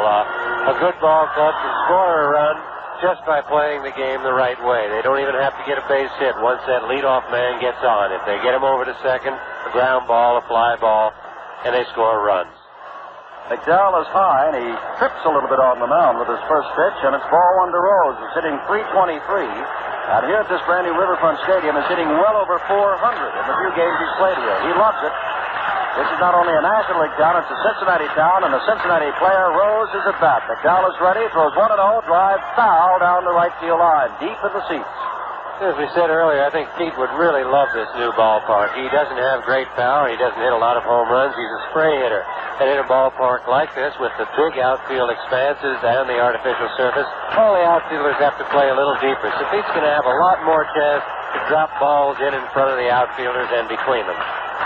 McDowell stares over at Allen at first base. The scoreboard has been saying charge and go, go, go. The American League leads by a run. McDowell throws a fastball. It's too low, but he really had something on that one, and it's 2-1. Sure, I think anytime Sam throws a fastball, he's really throwing well. He's got just a great fastball, and he uses it well. His only problem is control, and sometimes he gets himself in trouble. 2-1, McDowell staring in. They're in the last of the 6th. The National League has won the last 7 in a row, but they trailed in this one 1-0. Rose swings and misses. It's 2-2. 3 members of the All-Star infield are Baltimore Orioles. Boog Powell at first, Davey Johnson at second, and Brooks Robinson at third. The 4th member is Luis Aparicio at shortstop. Ray Fosse of Cleveland, the catcher. Sam McDowell of Cleveland, the pitcher. Woody Horton of Detroit. In left, Carl Yastrzemski of Boston in center. And in right field, Tony Oliva of Minnesota. 2-2, none out. Allen at first base. McDowell taking a long time now between pitches. Last inning he can pitch, comes back with a breaking pitch and misses. And it goes all the way again, 3-2. Dave McNally of Baltimore has now joined Jim Perry in the bullpen for the American League. I think we have the situation again where 3-2 is not an even count. The pitcher is behind. He must get the ball over. No pitcher likes to keep going to 3-2. The throw low, and he has drawn the walk. He took a half swing, and Charlie Hustle naturally runs to first base. And out comes Earl Weaver. Earl Weaver has said that he wants to win this game, and he's walking out very quickly. And McDowell, after walking the first 2 men, both on 3-2 counts, may be through. Sure, I don't know, but I would think that in this situation, McDowell is the man I'd have to see pitch to Perez. Perez is a fine off-speed hitter. He hits the breaking ball. He hits the off-speed pitches very well. If he has any trouble, I think it's with the fastball that the pitcher gets in on him. And of the 3 pitchers that the American League has available now and warming up, I'd have to think that the one on the mound right now has got the best fastball, and he'd have to pitch to Perez for me. Well, apparently for Earl Weaver also, as Weaver runs back to the dugout and McDowell stays on. He went to 3-2 on both Allen and Rose and walked them both. And now Tony Perez, who has struck out twice swinging. Hit a home run that won the 67 game, and extra innings hit the drive foul down the right field line and hit it hard. Perez looks down to DeRocher, who gives him the signs at third base. McNally and Perry continue to warm in the American League bullpen. 51,000 plus here, along with the President of the United States and his family. McDowell throws low and away. And it's 1-1 to Tony Perez, who has 29 home runs and 90 RBIs and is hitting .356.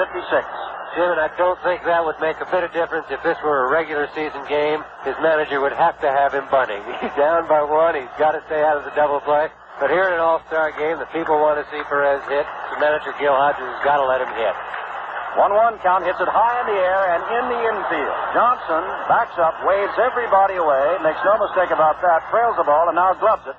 And Brooks Robinson runs all the way to second base, hoping to get out and off second base after the catch. One down, and Jim Hickman of Chicago up for the first time.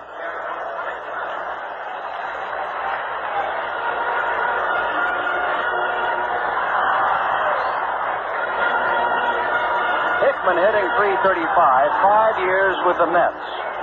One of the original Mets, and over September of last year, and the early part of this year, Hickman has been Mr. It for the Chicago Cubs, despite the fact that Billy Williams is having one of his greatest years ever. But Gil Hodges said when it came down to the two, Hickman's been the man that makes him go. Fosse blocks the pitch. It's in the dirt for McDowell. Ball one to Hickman.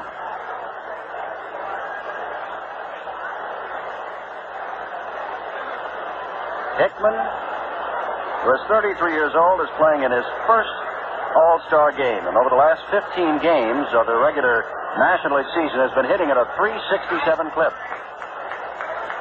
Want to know the count to him. 1-0 the score. The American League. McDowell ready to throw and strike. Right on the inside corner. 1-1. Allen, who drew a walk, is on second. Rose, who drew a walk, is on at first.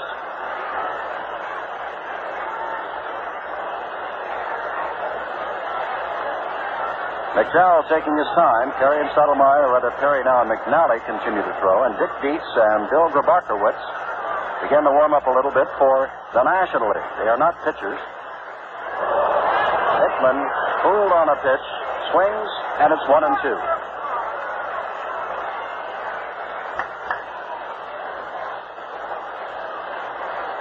The American League looking for the double play. Allen leads off at second. Rose takes a few more steps off first. McDowell back to throw.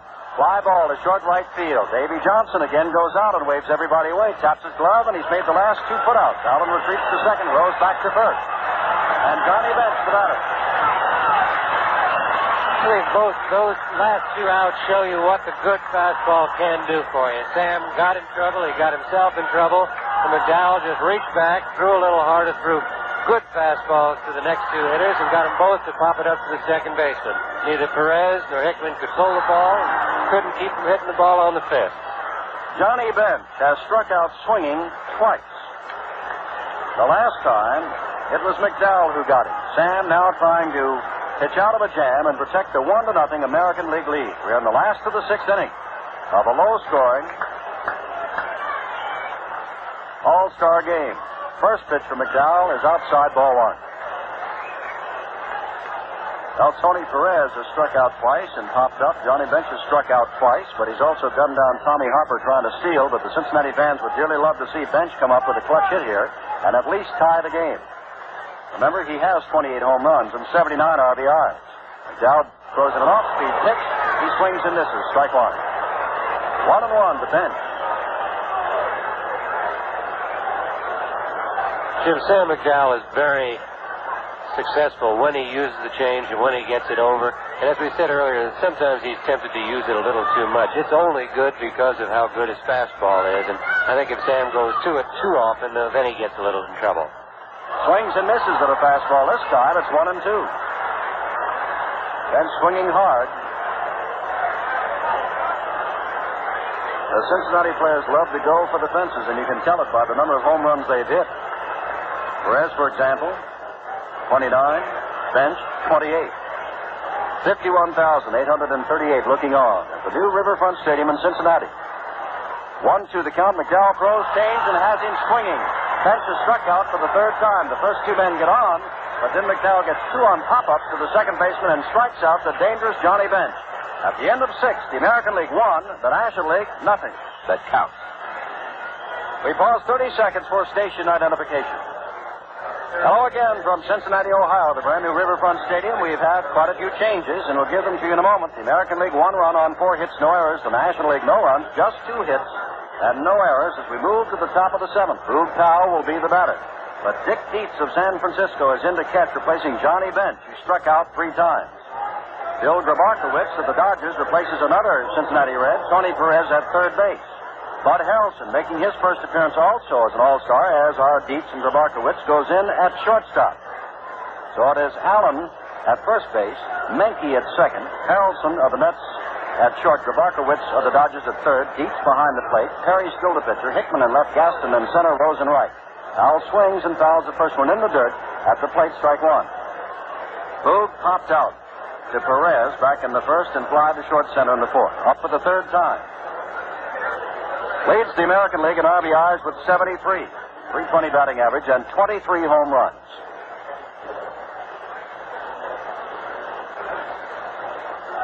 Big pitch way outside and then dropped by Dick Dietz. Dietz was given a $90,000 bonus from the Giants. This is his 4th full season with San Francisco. Last year he hit .230, but is having a great year this year. And is 4th in the National League in RBIs, making his first All-Star appearance. 1-1. Hit high and foul. Dietz comes back for it, but looks like it'll make the seats and make it by 20, which it does. It's 1-2 to Boog Powell.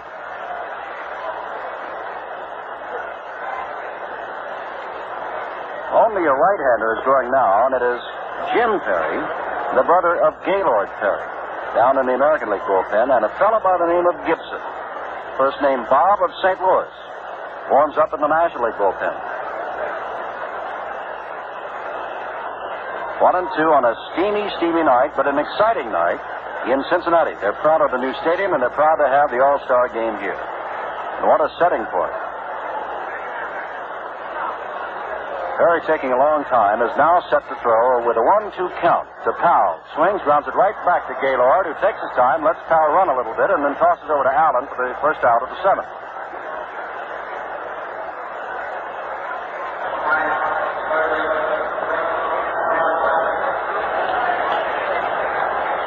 Up for the first time is Brooks Robinson, who went in to play defense, replacing Killebrew. Robinson, of course, has been in many All-Star games before. Third baseman, Golden Glove winner many times over with the Baltimore Orioles. Been in 13 All-Star games before. And lines the ball over the head of Menke into short right center field. Brooks Robinson has a base hit. Gaston throws it in on one hop, and it bounces up and hits Menke in the face. Dennis Menke on that hop off that artificial turf is hit in the face on the relay throw from Gaston. Harrelson is over, and the trainer goes out. And Gil Hodges now goes out along with Leo DeRocher. Jim, I think that's the thing that the players worry about. The ball is so quick off the artificial surface. Gaston picked up the ball and made the throw in it and threw it in on one hop. Normally, the ball would sort of slow up a little bit, but this hit on that artificial surface and just skipped on Menke. He didn't have a chance. It hit him right in the mouth, it looked like. And trainers out there now looking at Dennis, and you just can only hope that he isn't hurt too seriously. He, I would think, would be more used to it than anybody else playing for Houston, where they have the AstroTurf all the time. But there's a limit to how fast your reactions can go and how quickly you can get your glove up in front of a ball. Menke says he'll stay in. Roy White of the New York Yankees was hurt earlier this evening, has not made an appearance. And we don't know whether or not Roy will be able to. He was having his picture taken. A line drive took one hop and hit him on the underside of his right arm. Well, there's only one man in Major League history that has won batting titles his first 2 years in the Major Leagues. His name is Tony Oliva, and he's at bat now, hitting at .282. Left-handed swinger from the Minnesota Twins to face Perry with Brooks Robinson down at first base. 1-0 the American League. Gaylord Perry is ready and throws outside. Perry now working with the battery mate of his, Dick Dietz. 1 run, 5 hits, no errors for the American League. No runs, just 2 hits, no errors for the National League, which has won the last 7 All-Star games in a row. Oliva steps back in now. Tony can go with the pitch to all fields and with power. Lean toward an outside pitch, but let it go outside for a 2-0 count.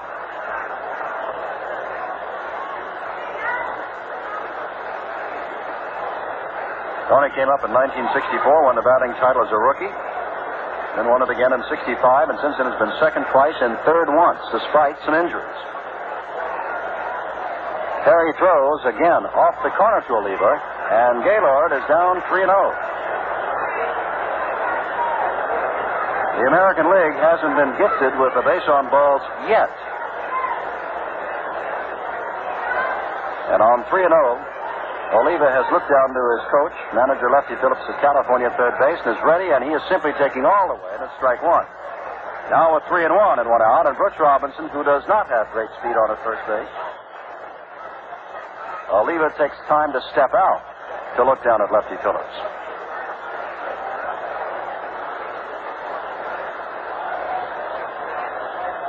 Tony is back in, and Gaylord has stared in the stretch and throws, and on 3-1, he is way outside, and there's the first walk given up by the National League, and Robinson moves down to second base. Bob Gibson continues to warm up.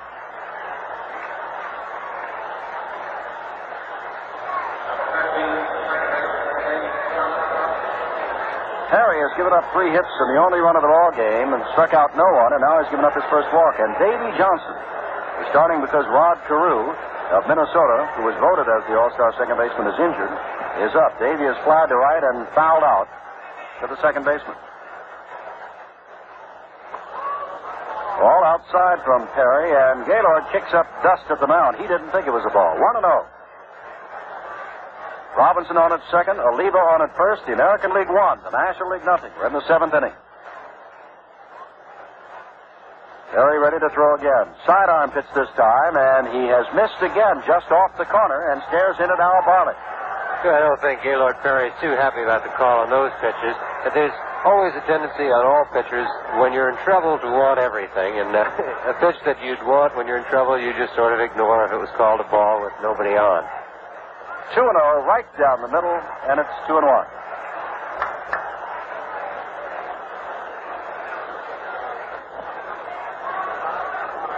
The National League fans here, and they keep waiting for the National League to explode. Thus far, there's only been 1 run scored, and the American League did that.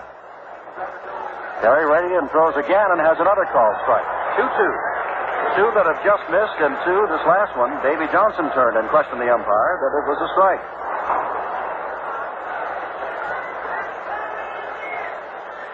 Only run of the ball game, driven in by Carl Yastrzemski, who singled for his second hit of the night. He has also sent the center fielder very deep to the wall.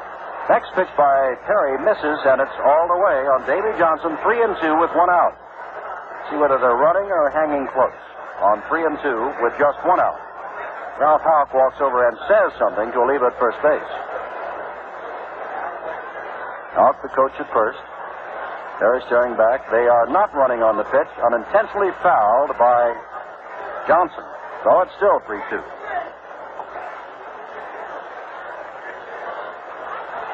Nobody now throwing for the American League. Although we are going to get a change because McDowell has worked his 3 innings, while Gibson continues to throw for the National League. 3-2 pitch again. Down the middle, short right field, over comes Pete Rose, loses his hat near the line, it's foul ball. In the bullpen. Dennis Menke also back there, and Brooks Robinson very nearly home. And Davy Johnson almost to second base. Tim Davy does not strike out a lot, but even so, Brooks is not a good base runner. He's a good base runner. He doesn't have great speed, and it's awfully difficult to turn him loose. In case Davy does take a third strike or a swing and miss, Brooks wouldn't have much chance of beating a play at third. 3-2 again, 1 out. Perry throws right up the middle, and it's knocked down by Harrelson, picked up by Menke. Can't get it. Everybody's safe. Well, Harrelson saved the run. Bases are loaded. So that's the play for infielders they must make with a man on second. A lot of times the fellow will dive and knock a ball down. He knows he can't throw anybody out, but he has to keep it from going through into the outfield. And Bud Harrelson made a fine play just knocking the ball down. They almost made a good enough play to get Oliva at second out of it. 1 run, 6 hits, no errors for the American League, and they're threatening again with 1 out. No runs, 2 hits, no errors for the National League. And here is Fosse, who singled and scored the only run, and he is completely drenched, the catcher from the Cleveland Indians. Bases loaded. Ball outside. Joe Horner of the Phillies, former Cardinal great, has joined his former teammate Gibson. Horner's a left-hander and begins to throw. Bases loaded with one out. The National League infield looking for the double play to get out of the inning.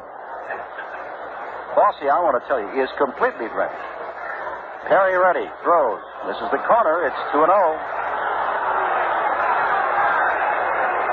I think, again, Gaylord not very happy with that call, Jim, but I think everybody in the ballpark may disagree with Al Barlick, but he's got the best look at it, and after 30 years of being a professional umpire and a great one, I think he's probably right. Perry ready again, trying to come in with a pitch, but something that Fosse can't hit. Drills one to center field. Back goes Gaston. Looking up and backhands the ball. Robinson tags at third. Oliva goes on to third base, and it's 2-0, the National League. Trails the American League as Fosse, who has scored a run, is having quite a debut in an All-Star game. Scored a run and is now driven in one with a fly to deep center field. Jim, it's kind of nice to see. We talked about the difference in who the players selected and who the fans selected as the All-Star team. And I think Fosse was, again, one of the discrepancies. Most of the players felt that Fosse should have started this game. He's hitting almost 100 points higher than Bill Freehan. And since he's come into the ballgame, he's had a fine night. Well, Alex Johnson, who also used to play for the Reds, now with the California Angels, steps into bat for McDowell, who's all through. Perry comes in with a curveball and misses. It's ball one. Johnson having a great year, hitting at .328. Been around with the Phillies and the Cards and Cincinnati, and now with California. Came over in the trade that sent Jim McLaughlin here to Cincinnati. Perry back again with a breaking pitch. It's fouled off the end of the bat. It's 1-1 to Johnson. Davey Johnson is on at first base. Alex Johnson is the batter. While over at third base is Tony Oliva.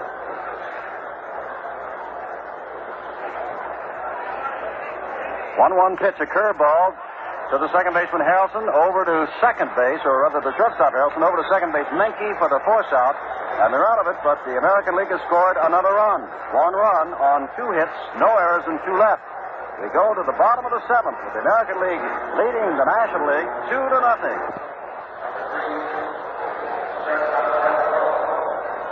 Earl Weaver making all his defensive moves now. Amos Otis is actually the only real center fielder on the American League squad. And Carl Yastrzemski, who's just recently moved to first, has been playing it like he's played it all his life. Both Boston and Carl are very happy with the way that experiment has worked out. Strike one pitch from Jim Perry, who's come in. He misses. It's 1-1. Yastrzemski, as Sandy said, has been at first base. In recent weeks, Jim Perry comes in to try to save the victory for Sam McDowell over his brother Gaylord Perry, who stands to lose, and has given up both runs. 2-1 now to Bud Harrelson, who saved a run with a fine diving stop from a shortstop position at second base in the top of this inning. Harrelson in his first All-Star game, and the ball dived for by Yastrzemski. At first, he can't come up with it. And Harrelson, in his first time at bat, in his first All-Star game, singles to right field. And so Jim Perry has given up the third hit.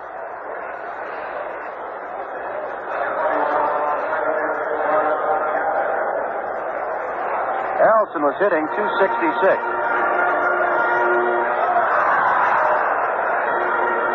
Clarence Gaston, up for the first time, is hitting .326.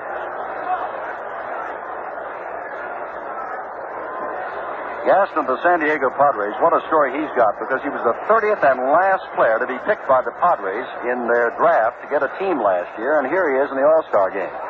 Breaking pitch from Jim Perry, stays high, it's ball one. Harrelson, a fine base runner on at first base, but the score is 2-0. The American League, the National League, trails in the last of the 7th. Perry, right-hander like his brother, throws again a breaking pitch, foul to the screen. It's 1-1.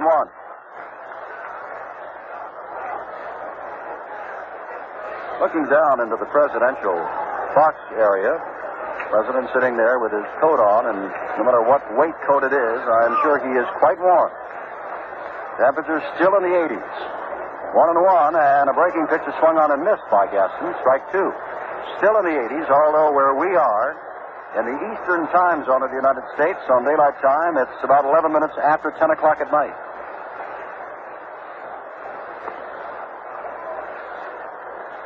Perry ready for the 1-2 pitch. Harrelson on at first base.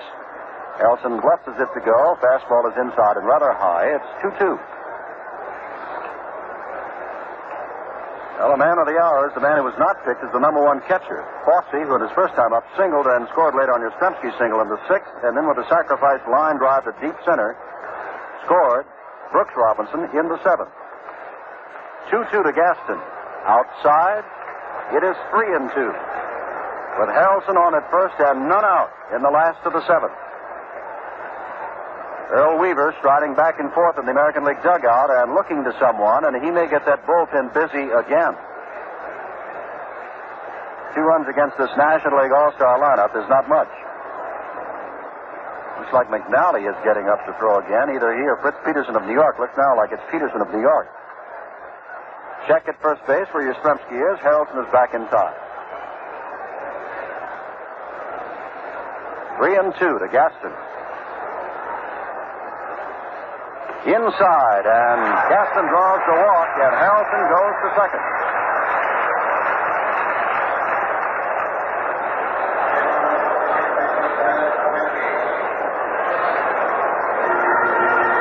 Catfish Hunter, in the unmistakable green and gold of Oakland, a right-hander, has joined Peterson, the left-hander of New York. Dennis Menke, who walked his last time up and also took a short hop throw from Gaston that hit him in the face, is the man up. And out on deck is Stretch. Willie McCovey, bothered with a pulled muscle in his leg, but available for pinch hitting duties. And of course, a home run hitter in last year's All-Star Game. The San Francisco Giants' big first baseman. Had a couple of them last year. Menke squares as if to bunt, takes a strike.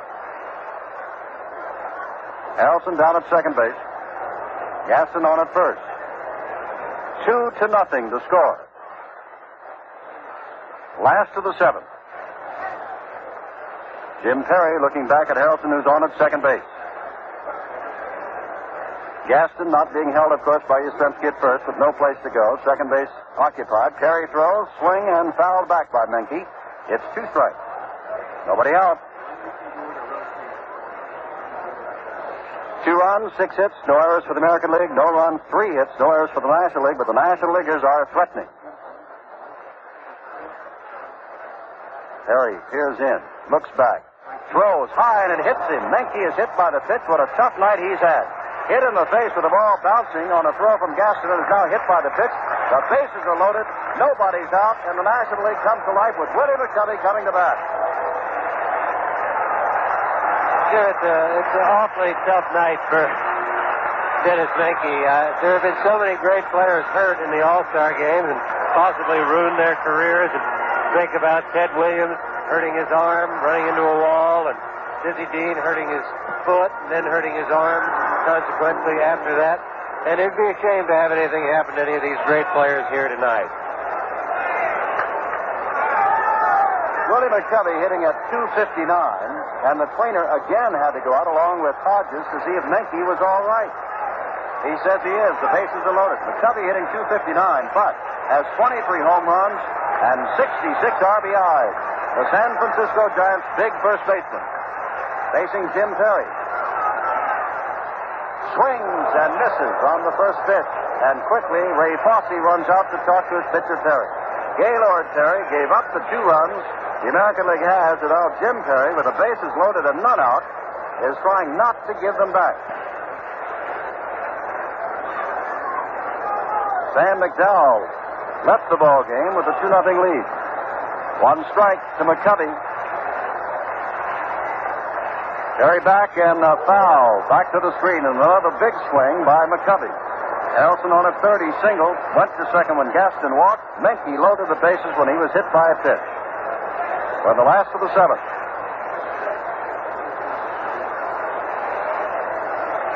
The National League, for that long streak of wins in the All-Star Game, tries to come back. McCovey, a slow roller, charged by Aparicio, tags one man, throws on to first, double play, and a run scores.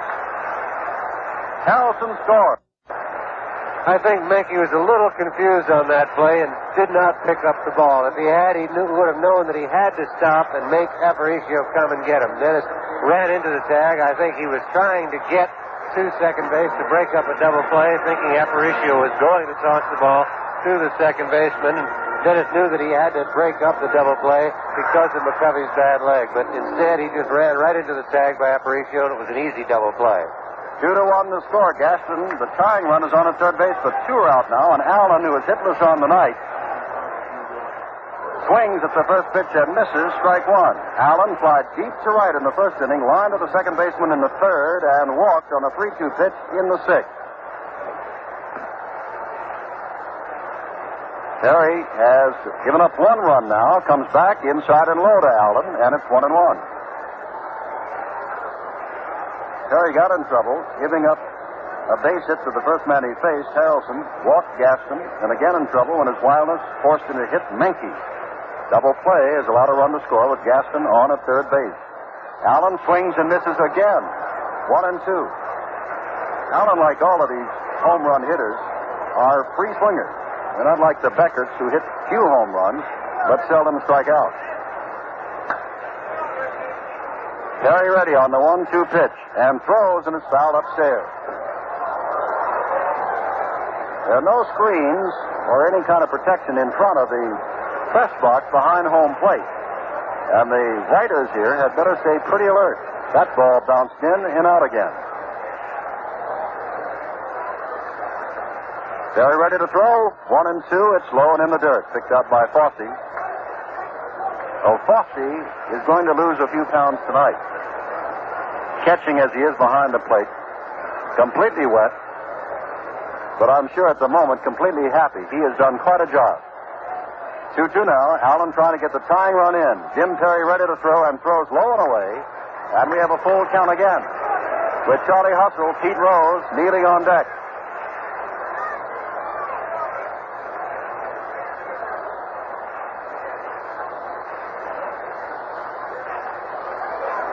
Terry stares in, has the sign, starts his motion. Throws again. He's called out on strikes. A fine pitch on the outside corner that Allen fooled, but he was not angry with Al Bollock's call. He simply walks away and drops the bat. One run on one hit, no errors, and one man left at the end of 7 complete. The American League has a now 2-1 lead over the National. This is Sandy Koufax with Jim Simpson and Len Dillon in Cincinnati's new Riverfront Stadium at the 41st All-Star-Game. At the end of 7 innings, the American League holds a slim 2-1 lead over the National League. For the American League, it's 2 runs, 6 hits, no errors. For the National League, 1 run, 3 hits, and no errors. 51,838 people in the stands, plus one, the President of the United States. Jim, we have a few changes in the lineup. Willie McCovey stays on to play first base, and Joe Morgan comes on to play second base. McCovey, the Giants, Morgan of the Houston Astros, and what a good thing this is for Joe. A few years ago, he was voted to the All-Star Game, and then he fractured his kneecap and could not play. Well, because Mion of Atlanta could not play in this game, Morgan gets to play. He was voted in 1966 and could not play. Bob Gibson has come on to pitch.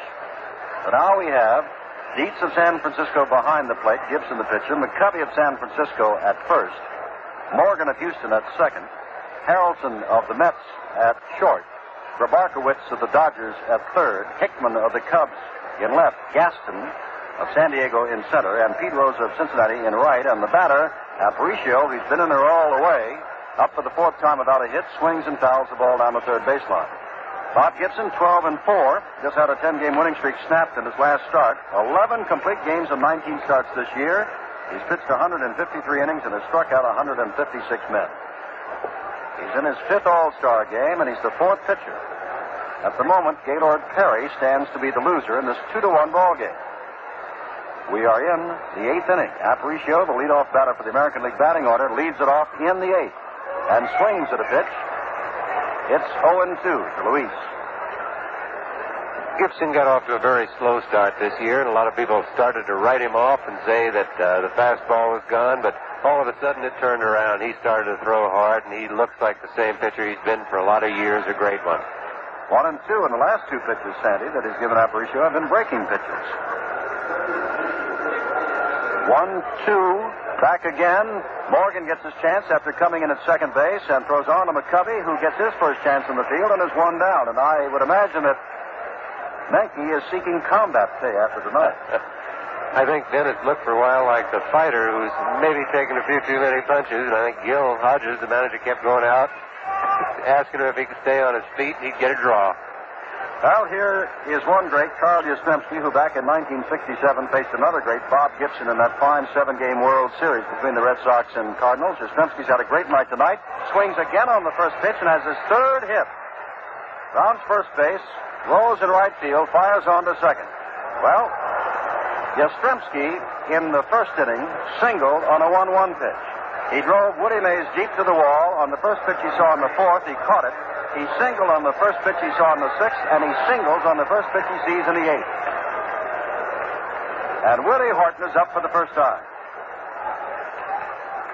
I'd have to think that Carl Yastrzemski might be a first ball hitter. I know that Willie Horton is, and I'm sure that Bob Gibson probably knows that. They've gone over each opposing player in the clubhouse before the game, and probably a little careful with the first pitch here. Willie Horton, hitting .304, takes the first pitch low. 16 home runs, 43 RBIs. Comes on with Yastrzemski on at first, one down in the top of the eighth. National League trails the American League 2-1. Gibson ready and throwing, and Horton drills one to center field. It's going to drop in there in front of Gaston. Yastrzemski stops at second, and the American League is back in business. Second hit off Bob Gibson. Jim, watching Gibby throw, he looked like he was throwing good, but not as hard as he can. And I think you're going to see what makes a fellow like Gibson a great pitcher. He's in trouble now, and all of a sudden the fastball could just get a little bit quicker. Well, up for the first time is Amos Otis of Kansas City, right-handed batter, hits the first pitch to short right field. Rose is there. Yastrzemski is making as if to tag. He's going to third base. Rose's throw comes there, and Yastrzemski's in ahead of the throw, going to third base. Staying on at first, of course, is Horton. They're two down with runners at first and third.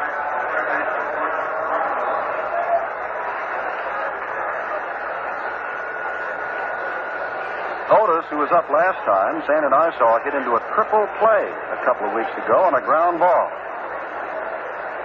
Now the batter is Brooks Robinson, who singled his first time up back in the seventh and later scored on Fosse's sacrifice fly to center. Gibson throws hard this time. Robinson drives Gaston back. Gaston on his horse. It'll be over his head, bounding against the wall. Yastrzemski scores. Horton is on his way around third base. He'll score. On the way to third is Brooks Robinson, and he's in with a triple. Robinson 2 for 2. It is 4-1, the American League. Jim, and I think all the players that hitting against Gibson have swung at the first pitch and hit the ball fairly well. You just wonder if possibly they haven't found out something, or maybe just Bob is just throwing a fastball. It's hard to tell from up here, but he's gotten hurt almost every time on the first pitch. Well, he's given up 3 runs on 3 hits, including the first extra base hit of the night. 3 hits and 2 runs, and the score is 4-1. Bob Gibson had that long winning streak of 10 just snapped in his last start, and the American League has jumped on him in a hurry tonight. Oliva swings on the first pitch and drills it high, but to short right field. Pete Rose simply walks it, now trots in and takes it for the third out, but Gibson is touched up. 2-run score on 3 hits, no errors, and Robinson left at third base in the middle of the 8th inning. The American League 4, the National League 1. 6. The score at the end of 7.5.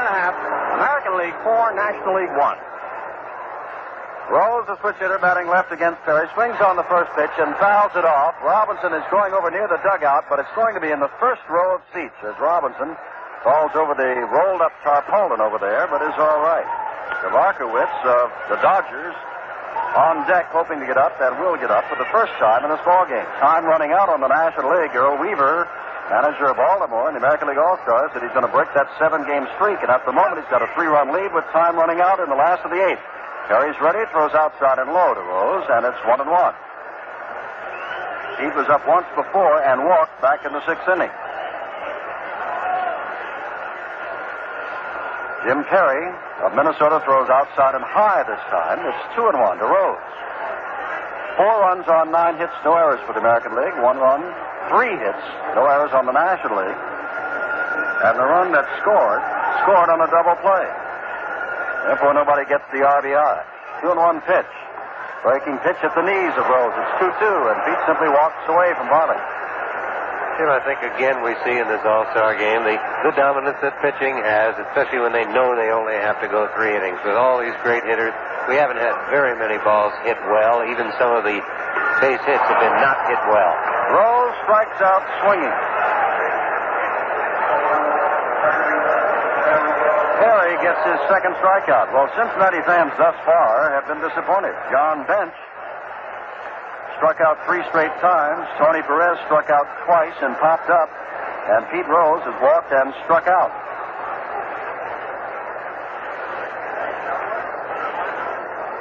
Merritt, though, pitched fine. First pitch now to Grabarkowitz, so the Dodgers up for the first time. He's ball 1 outside. Sure, I think we're also at the point in the ball game where you have to look at the pinch hitting possibilities. The National League has no more left-handed pinch hitters left to come into the ball game. Only Clemente and Joe Torre have not yet appeared.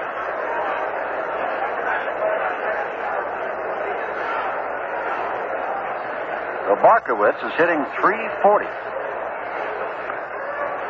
Low and away. 2-1 now for Billy in his first All-Star game. 4th in the league in hitting.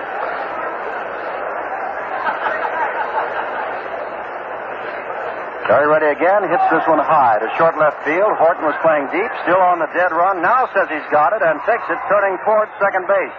And very close to the shortstop, Aparicio. So they're 2 down, and Hickman of the Cubs. As we said before, there's not much time left for the National League, and you can say that again as we've got 1 out to go in the 8th inning. Hunter goes back to warm up again for the American League, having a great year with Oakland. First pitch is high and away to Jim Hickman of Chicago. On deck with his shin guards on is Dick Dietz. 4 runs, 9 hits, no errors for the American League. 1 run, 3 hits, no errors for the National. In the last of the 8th, carries back and throws inside with a fastball and low, 2-0. Ray Fosse, Carl Yastrzemski, and Brooks Robinson have been the big guns for the American League.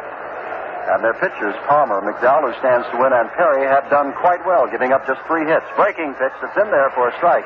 It's 2-1 to Hickman. Hickman came on, replacing Carty, who started in left field. 2-1 pitch from Jim Perry, and it's swinging strike. It's 2-2.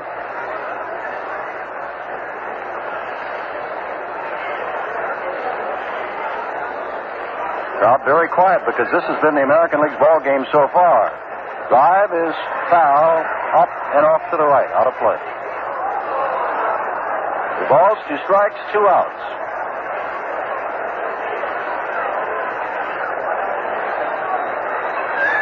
Hickman, the right-hander, facing Perry, the right-handed pitcher.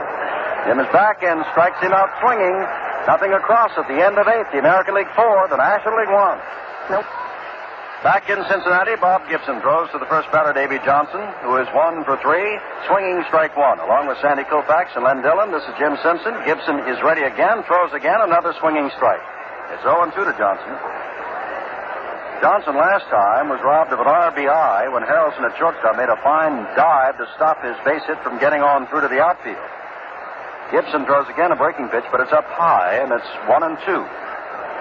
Davy fly to right is also fouled out. 4-1, the American League. We are in the top of the 9th inning. Drive foul upstairs, off to the right. Well, it'll drop in that big field section. They have 4 levels here. The lows, the club level, the plaza level, and the field section. Johnson strikes out, reaching for an outside pitch. That's the first strikeout for Bob Gibson. Tom Seaver, who started for the National League, gave up 1 hit, struck out 4 in his 3 innings. Well, here's Fosse, who has singled and scored a run, and his line sacrifice fly to deep center field scored another. The Cleveland young catcher takes high from Bob Gibson. It's ball 1. Fosse's only 23 years old, born and lives in Marion, Illinois.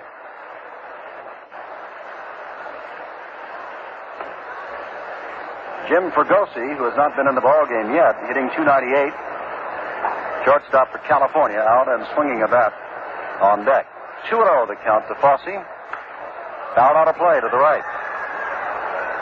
Article not too long ago about how come Ray Fosse, who last year spent all the year, didn't catch too much for the Indians and hit .172, is doing so well.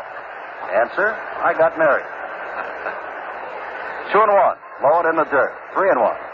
And Bob Gibson definitely has not been the Bob Gibson we are used to seeing. And certainly not the Bob Gibson that rolled off that 10-game winning streak. They jumped on his first pitches in the 8th inning, picked up 2 runs on 3 hits, including a triple. And now Fosse also runs to first base, drawing the walk. Gibson has walked his first man. Jim, Bob looks like he's having a little bit of trouble with his rhythm. He's throwing fairly well. It's not the overpowering stuff that he usually has, but he's not making his pitches. He's missing with the fastball. He's missing with the breaking ball. And he just doesn't look really too comfortable out on the mound tonight. Jim Fregosi, hitting .298, has an 8-game hitting streak going for him in the regular season, over which time he's been hitting .484. He swings and misses at the first pitch. Right-handed batter, drafted out of the Boston organization by the Angels when they were getting started, and has been with them ever since. 1 strike to him with Fosse at first base. Gibson throws, breaking pitch, it's fouled off to the on-deck batter, who throws it back to Gibson. Well, Fosse, who came on in relief of Freehand, as we said, has singled and scored a run, sacrifice fly, and now in his 3rd time at bat in his first All-Star game has drawn a walk. Pitch is outside, and it's 1-2 to Jim Fregosi. 4-1, the American League, top of the 9th inning of the 41st All-Star game.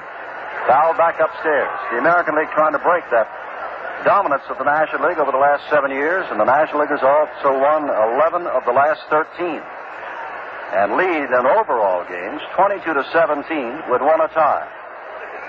The 1-2 pitch from Bob Gibson, big curve, very high, and it's 2-2. Gibson, a native of Omaha, Nebraska. Fosse not taking too big a lead. Willie McCovey, the Giants, is holding him on at first base. Gibson ready, and Fregosi pokes one out into left field. Back goes Hickman. Back near the 375 mark, almost fell down, and now gets it as he goes into the wall. Taking a look at Gaston, and Fosse has to run back to first. I think that's one of the other problems in All-Star games, not being used to the fellow that's playing next to you. The left fielder doesn't know the center fielder doesn't know the left fielder. Jim Hickman went back on that ball, looked for Gaston in center field, and almost fell down trying to get his footing again. And that's one of your problems. Well, here's Aparicio, who is playing all the way for the American League, as has Carl Yastrzemski and Davy Johnson.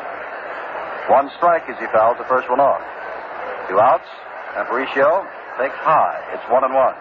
Luis struck out in the first, grounded out in the 3rd, flied out in the 6th, and grounded out again in the 8th. He's 0 for 4. Gibson back, and he swings and misses. It's 1-2. 2 out. Fosse still on at first base.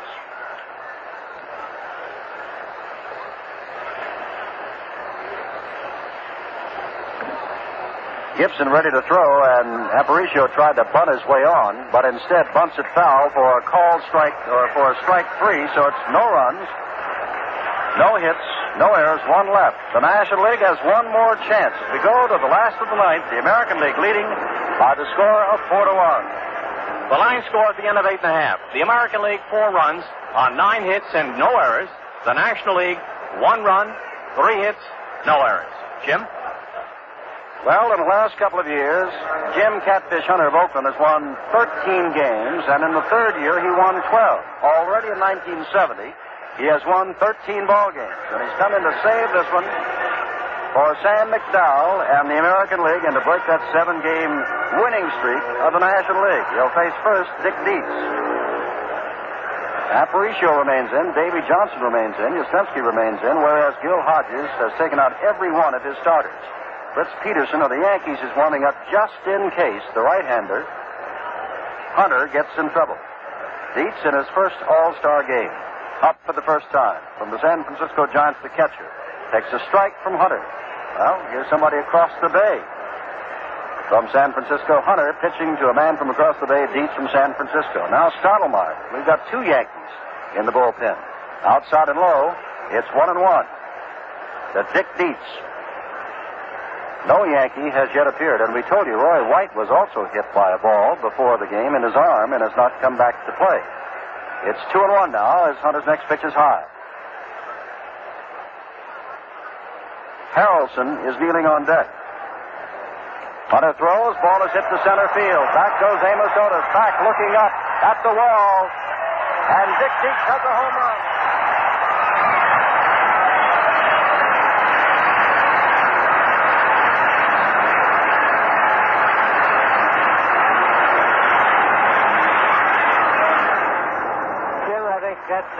That's the first home run here tonight. It's interesting to me. I wanted to see just how the ball carried in this ballpark, and it seems like it does carry pretty well. Dietz is not a great slugger, not known for hitting the long ball. He hit that ball all the way out in center field. And Harrelson follows up, swinging on the first pitch and lines a single to left field. It's 4-2, the American League and the National League ninth inning. And here comes the National League, and here comes Earl Weaver quickly to the mound. Jim, it's amazing just how quickly a ball game changes its complexion. It looked like there was no problem, 3-run lead. All of a sudden, you look up, and on two pitches, the tying run is at the plate in the ball game. And it may be just a little bit of trouble here for the American League. Gaston is on deck. He drew a walk. Weaver is talking along with Fosse, his catcher. 4 runs, 9 hits, no errors for the American League. The National League is not going quietly, however. 2 runs, 5 hits, and no errors. 2 of those hits and 1 of those runs in this, the last of the 9th inning. I think getting the tying run to the plate has brought a little bit of action in the National League bullpen. Claude Osteen, the pitcher from the Los Angeles Dodgers, has gotten up the throw. Gaston of San Diego takes a strike at the knees. That ball cleared just where it says 404 in straightaway center field. Dietz has 18 home runs on the year, and in his first All-Star bat, he gets a home run. Gaston goes around trying to check his swing. It's strike 2.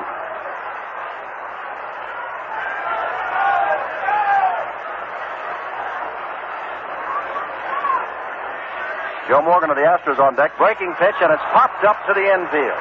Yastrzemski waving everybody off in front of Davy Johnson and takes it for the first out. Harrelson, of course, holds on.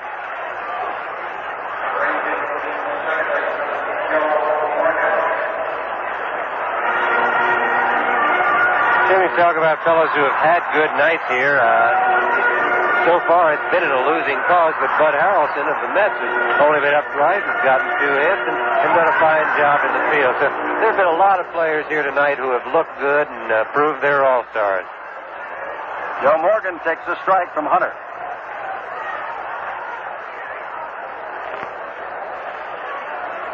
Morgan has 2 home runs this year, but has surprising power on occasion for a little man, can get the ball around very well.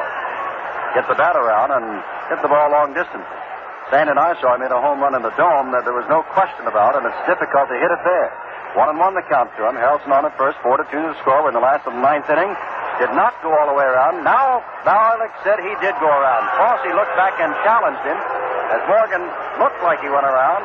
Nothing was said. Fosse looked back and said, what? And Barlick said it is a strike.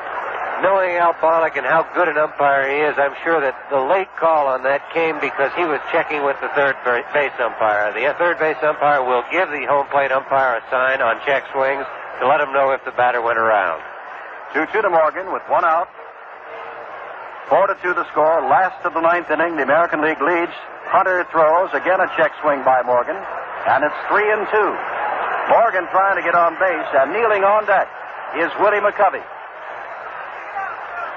The one thing Morgan does not want, of course, is a double play to end the ball game. Give McCovey the shot at it. Breaking pitch, lines it to right field. Over quickly is Oliva. Picks it up. Stopping at second is Harrelson. Men on first and second, and Willie McCovey the batter. And Earl Weaver quickly out of the dugout and probably will go to Peterson, the left-hander. The pitch to the left-handed McCovey. Jim, on the National League bench, you only have two players right now, except for the pitchers who have not been in the ball game, and they are both right-hand hitters, both good right-hand hitters. Joe Torre of the Cardinals and Roberto Clemente of the Pirates. Clemente has had a problem with his neck. Whether it is so bad that he can't hit or can't play, we don't know. But there is the possibility if Gil Hodges wanted to make the change, he's got two fellows sitting there who can hit the ball out of any ballpark anywhere. Well, Hunter is gone. 1/3 of an inning, responsible thus far for 1 run, 3 hits, retired just 1 man. And of course, this game could be tied with both runs charged to Hunter, who cannot lose it. Also seemed like something had to happen. It's just too good a lineup, both clubs, the National League and the American League club.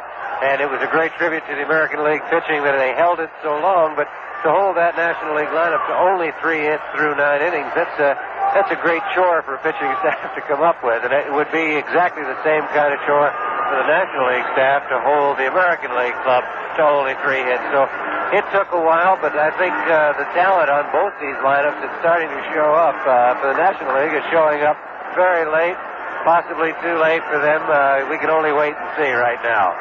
As McCovey comes out, Roberto Clemente comes to the on-deck circle. So the National League has 2 great shots at it. McCovey, remember, however, is working with that pulled hamstring muscle. And with the possibility of a double play, he will not be able to give it his all going down the first base line. Peterson has won 10, lost 5. His earned run average 3.77 for the Yankees. And now is ready to pitch to Willie McCovey. Jim, it's doubtful that you'd bunt with a hitter like McCovey, but the percentages, the rules of baseball so-called say that you play for a tie at home and play to win on the road. This is the home park for the National League, so there is still the possibility with Clemente on deck that McCovey might be bunting, but I wouldn't look for it. McCovey takes a giant swing. Strike 1. Elson down at second base, Joe Morgan on at first base, and quickly Ray Fosse of the Indians out. To talk with Fritz Peterson. 1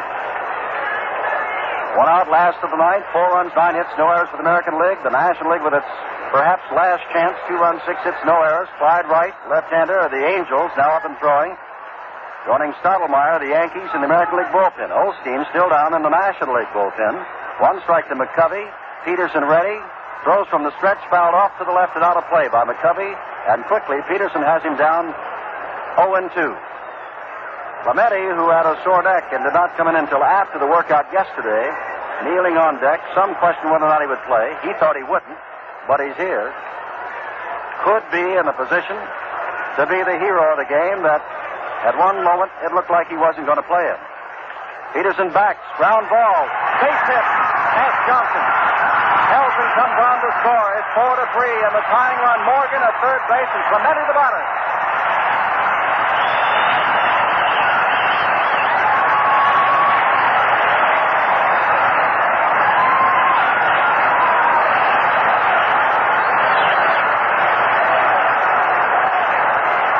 McCovey at first base hit that ball pretty well. He's not the kind of hitter who's going to be intimidated because it's the left-hand pitcher. I'm sure that he'd be the first to admit that it's a lot easier for him to hit against right-handers, but he got up there and hit the ball hard, hit it back through the middle, and right now the tying run is only 90 feet away, and the winning run's at first base, and I would think we may have a pinch runner here for McCovey. Gil Hodges out to talk to him, along with Lum Harris, the first base coach, to find out if Willie can run it all. And I would think that we're going to have a pinch runner. It might even be the pitcher, Claude Osteen. Osteen is coming in. Run. Osteen coming in. McCovey marches off. And Roberto Clemente, with a .355 batting average, comes to bat.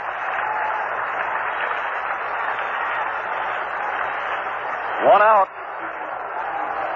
The winning run is Claude Osteen over at first base. The tying run is Joe Morgan over at third base. 1 is out, and Earl Weaver is out of the dugout. And marching toward the mound with a side trip to look at Fosse, calling him the American League Baltimore manager, really wants to win this one. And with Clemente, a right-hander up, he might be going to the percentages, and to Stottlemyre out in the bullpen. I would think definitely that he'll go with Stottlemyre. The one thing Earl needs right here, needs badly, is the double play. Stottlemyre is a sinker ball pitcher. He keeps the ball low. He has a lot of ground balls hit off of him, but I can tell you that Clemente runs extremely well. He gets out of the box well. He gets down the line well. He doesn't hit into a lot of double plays, but he does hit the ball hard, and everybody says you just can't outrun the ball. So if he hits it hard on the ground at one of the infielders, there's a good chance of the double play, but he's a tough man to double.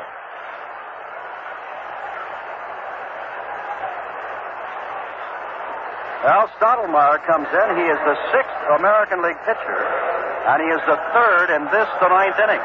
We pause 30 seconds for station identification.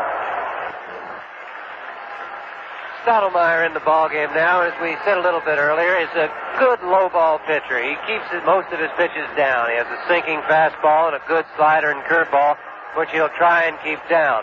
I think in this inning here, you'll probably see the American League play in a little bit at the corners and deep at short and second. They'll go for the double play if the ball is hit to the second baseman or the shortstop.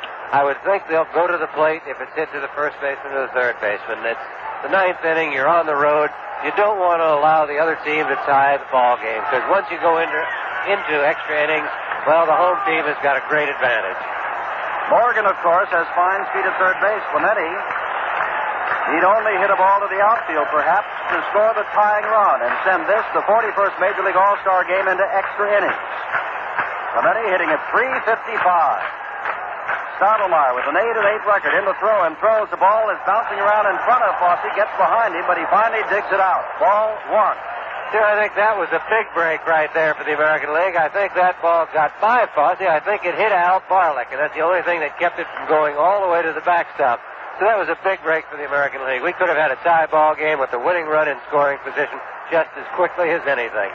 Stottlemyre, of course, has been a 20-game winner over the last 2 years, 3 of the last 4 years, 8-8, as we said, this year, and the second Yankee pitcher in this inning. 1-0 the count to Clemente.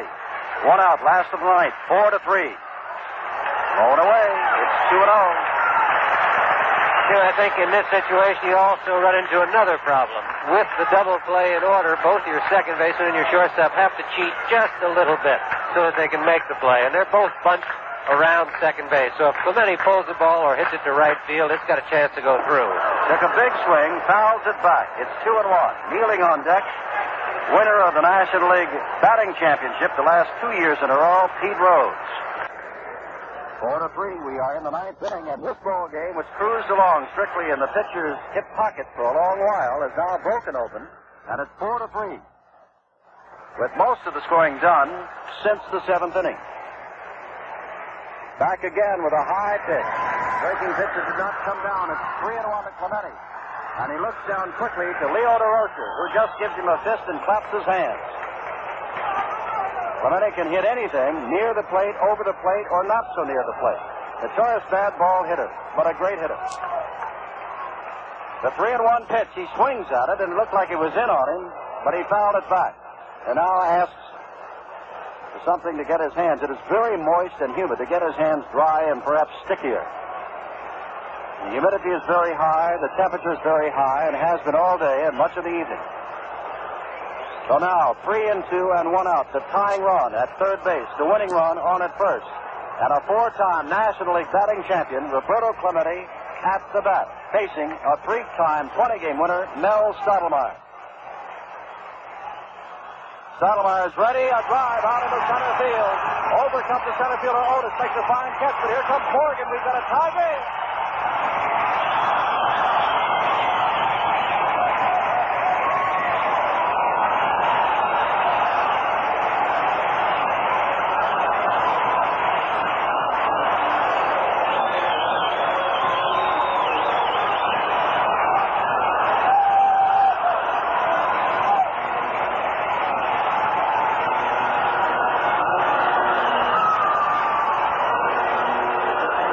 Listening to that crowd, there's no doubt that this is not a nonpartisan crowd. Cincinnati, a great baseball town, the oldest franchise in baseball, really rooting for the National Leaguers here tonight. Pete Rose, their hero, the batter, and takes a strike at the knees. Our game, 2 out now. Go-ahead run, Claude Osteen running for McCovey on at first base. That ball by Clemente was well hit on the 3-2 pitch. Another pitch is outside this time to Rose. It's 1-1. Pete has walked and struck out. The Cincinnati batters tonight have been disappointing for the home crowd. Johnny Bench, as we said, struck out 3 times. Tony Perez struck out twice and popped up to the infield. Rose has walked and struck out. They'd like some action from their fine hitters. Swing and a miss. It's 1-2. And the scoreboard in center field says, how do you like the show so far? 4-4. They've tied it up with a man out in the last of the 9th inning. Roberto Clemente driving in Morgan from third base. Another swing, and Rose strikes out again, but the National League with 3 runs from the 9th inning ties it. On 4 hits, no errors and 1 left. At the end of 9, American League 4, National League 4. Hello again from Cincinnati's Riverfront Stadium. Jim Simpson with Sandy Koufax and Len Dillon. Claude Osteen, who came on to run for McCovey while warming up, stays in to do the pitching.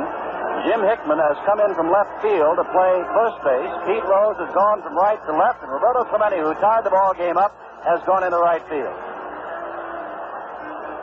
Jim, right now you'd have to say that the National League does have a little bit of an edge. As soon as you go into extra innings and you're tied, it's just a great advantage to the home team. It becomes sudden death for them. If the American League can score here, well, the National League still has another chance. But anytime the National League can score, if they can hold the American League down, it's a sudden death victory. And it's a nice feeling when you're at home and you're in extra innings. Well, Earl Weaver made all of the moves, Sandy, trying to pull the victory out for the American League the first time after 7 straight years, but he doesn't have it yet. It's 4-4. Here's Yastrzemski, who the last 3 times up has hit the first pitch, one deep to center field, the other 2 for singles. Claude Osteen to do the pitching, and this time he can't hit the first pitch. It's in the dirt and through the legs of the catcher, Dick Dietz.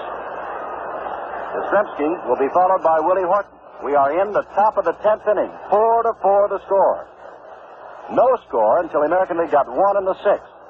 The National League got 3 in the last of the 9th. Yastrzemski grounds one. Hickman backs on it. Osteen comes over quickly to cover first. Almost missed the bag and had to swoop in on it, but does for the first out. Looked like Claude might have got just a little disorientated with that baseline. I would think that it might be a little difficult to get yourself lined up. Most of the time, the pitcher likes to cut over to the baseline and then try and run parallel to it. And here, with all that green, it looked like he had a little trouble finding it. At bat now, Willie Horton, who singled the last time up and scored one of the 2 runs in the 8th inning off Bob Gibson.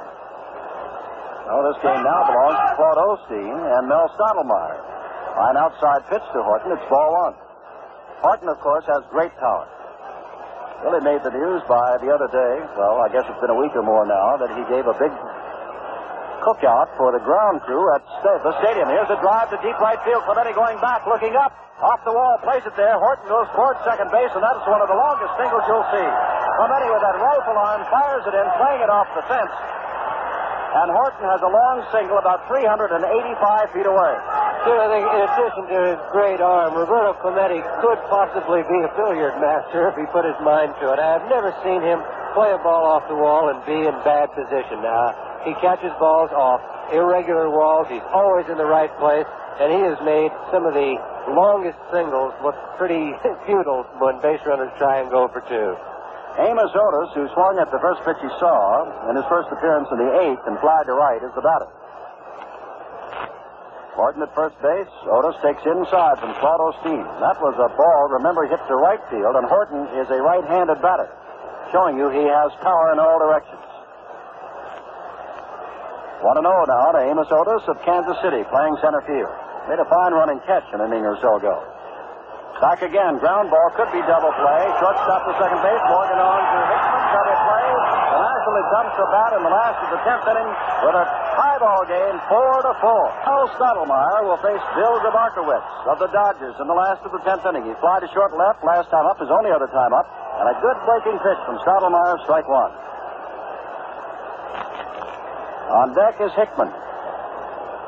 National League got 3 in the last of the ninth at tight. Stottlemyre has him swinging this time, fouling it at the plate, and 2 strikes to Markowitz. Billy, in his first All-Star game, 4th in the league in hitting.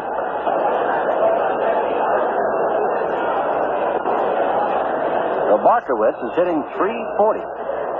Hits this one high to short left field. Horton was playing deep, still on the dead run. Now says he's got it and takes it, turning towards second base. And very close to the shortstop, Aparicio.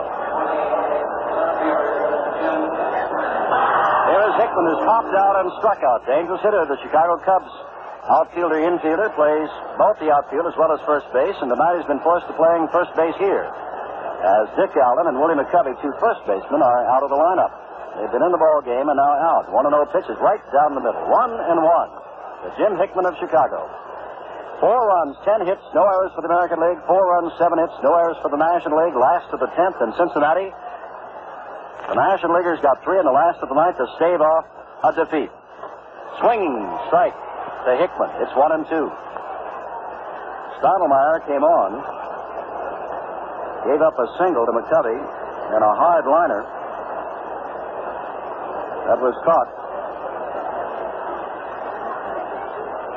by Clemente, and Hickman strikes out.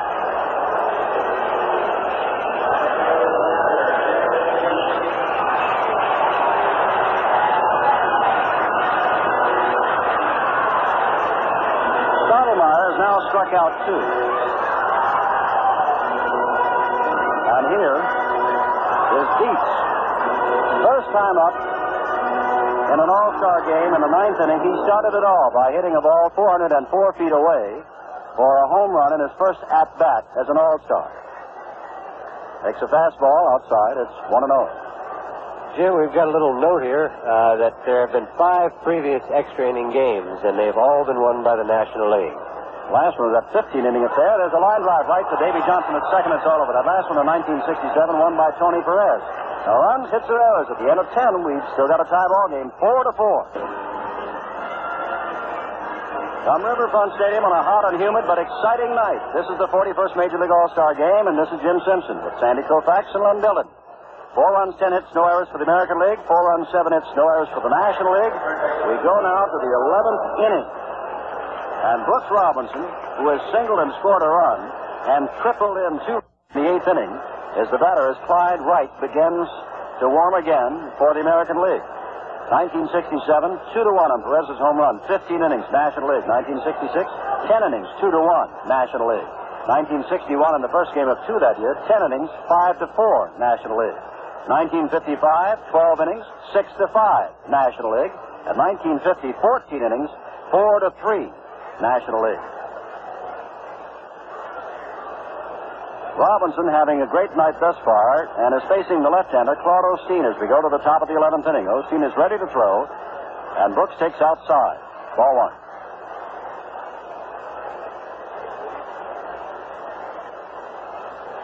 1. Robinson, right-handed batter, waits for Osteen. The Dodgers' next throw, again outside. It's 2-0. Well, there are not many people, when you start to maneuver now, Sandy, that either manager has left with which to maneuver. So I think other than pitchers, the only player Gil Hodges has left is Joe Torre, the catcher from the Cardinals. Grounder on 3 hops to the shortstop, who throws out Robinson. Harrelson over to Hickman. 1 out on the 11th. And manager Weaver has only catcher Moses. Roy White, if he's able to play, as you said, he was hit before the game. We don't know if he's in uniform still. And Sandy Alomar.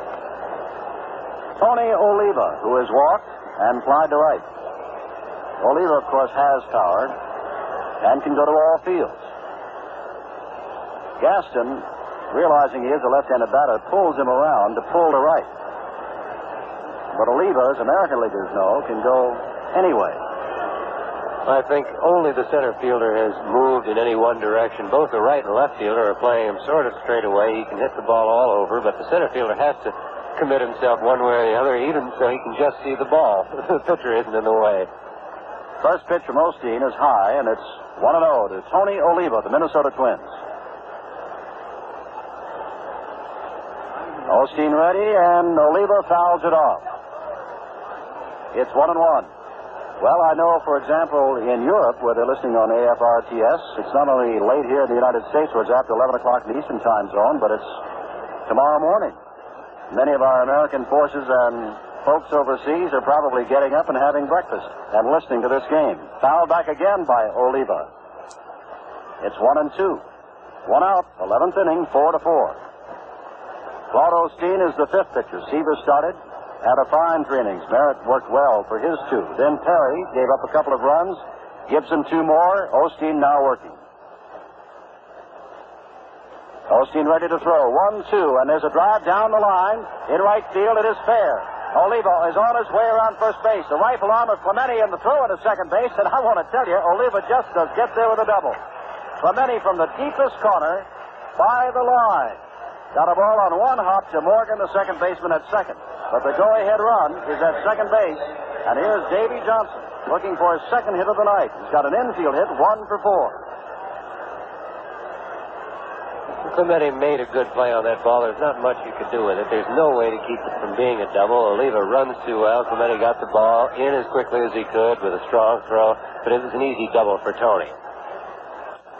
Davy Johnson, right-handed batter, trying to get Oliva around. Ground ball. Oliva has to hold up. Charging in from third base is Grabakowicz, throwing on to Hickman at first, and Johnson is out, and Oliva has to hold on.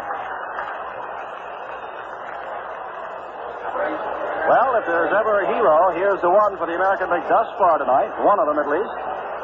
In his first All-Star game, he singled and scored a run in the 6th. His line drive sacrifice fly drove in a run in the 7th, and he walked in the 9th. Ray Fosse. And with that in mind, first base open. Gil Hodges comes running out to talk to Claude Osteen. Well, with the open base, Jim, and Roy White, as I see now, is on deck. I'm glad to see that the injury was not bad enough to keep him out of the ballgame. I think Gil came out to ask Claude whether he'd rather pitch to Fosse or pitch to White, or whether he knows how to pitch to Fosse, just to make sure. Fosse, as we said, and his uniform has been dripping for some time, steps in completely drenched, just as though somebody turned a hose on him, catching behind the plate in this high temperature, high humidity night in Cincinnati, Ohio. Osteen is now ready. Strike on the outside corner. Fosse looks at it. Oliva started off second base. Walks back not quite. Checks around to see where Morgan is, where Harrelson is. Second baseman and shortstop at the National League. Making sure no one is sneaking in behind him. Osteen working from the stretch, looking back now at Oliva. And throwing, ground ball. Harrelson at shortstop, scoops it up, throws on to first base. And they got him. No runs, 1 hit. No errors, 1 left. We go to the last of the 11th, and it's a 4-4 tie. At the end of 10 and a half innings, it is the American League. 4 runs, 11 hits, no errors. The National League, 4 runs, 7 hits, and no errors. Jim? Well, Clyde Wright has come on to pitch. He's a left-hander as we go to the last of the 11th inning. And as a matter of fact, Earl Weaver has no more right-handers. Still in the bullpen, Mike Cuellar of Baltimore, Dave McNally of Baltimore, and both are left-handers. Sandy Alomar has gone in to play second base. So whatever Earl Weaver and the American League do, they're going to do it with left-handers.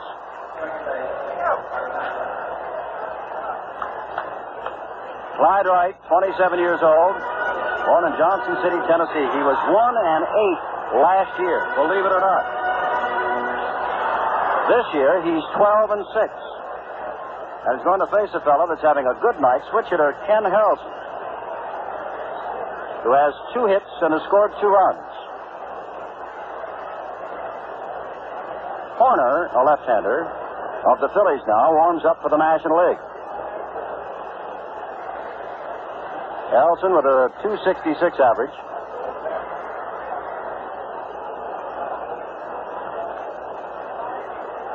Clyde Wright, the owner of a no-hitter against Oakland on July 3rd. That's a pretty good hitting ball club, the Oakland club. 4-4 the score, last to the 11th. Harrelson now steps in as Al Barlick was yelling up to the public address system here. Wright ready. Strike. Call from Wright.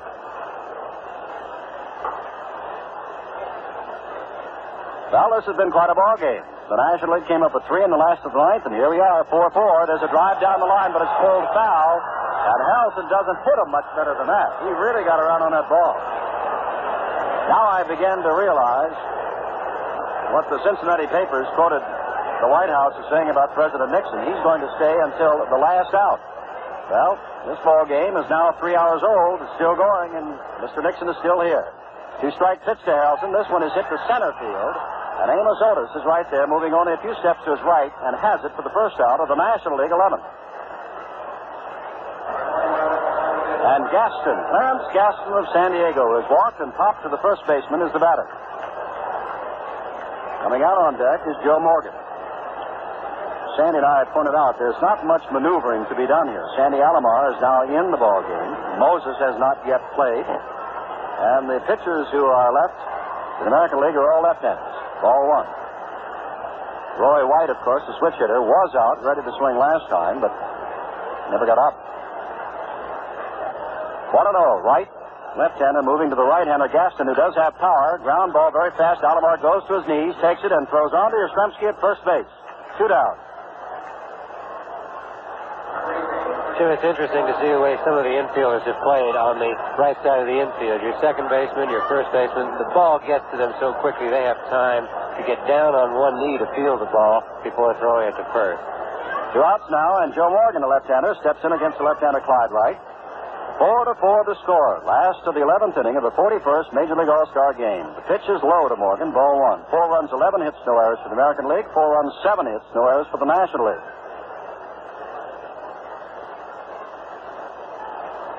Right back and throwing low again.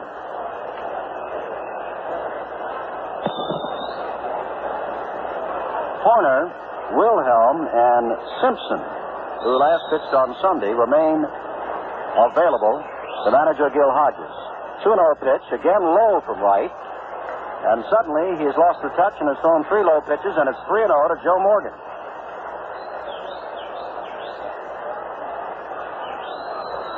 Claude Osteen kneeling on deck. 3-0 pitch, right down the middle. 3-1. Osteen wears the blue and the white of the Dodgers, is wearing a red batting helmet, and for the moment threw me off. 3-1, right, ready to go again. Swing and a miss on the 3-1 pitch. Ball popped out of the glove of Fosse, and it's now 3-2.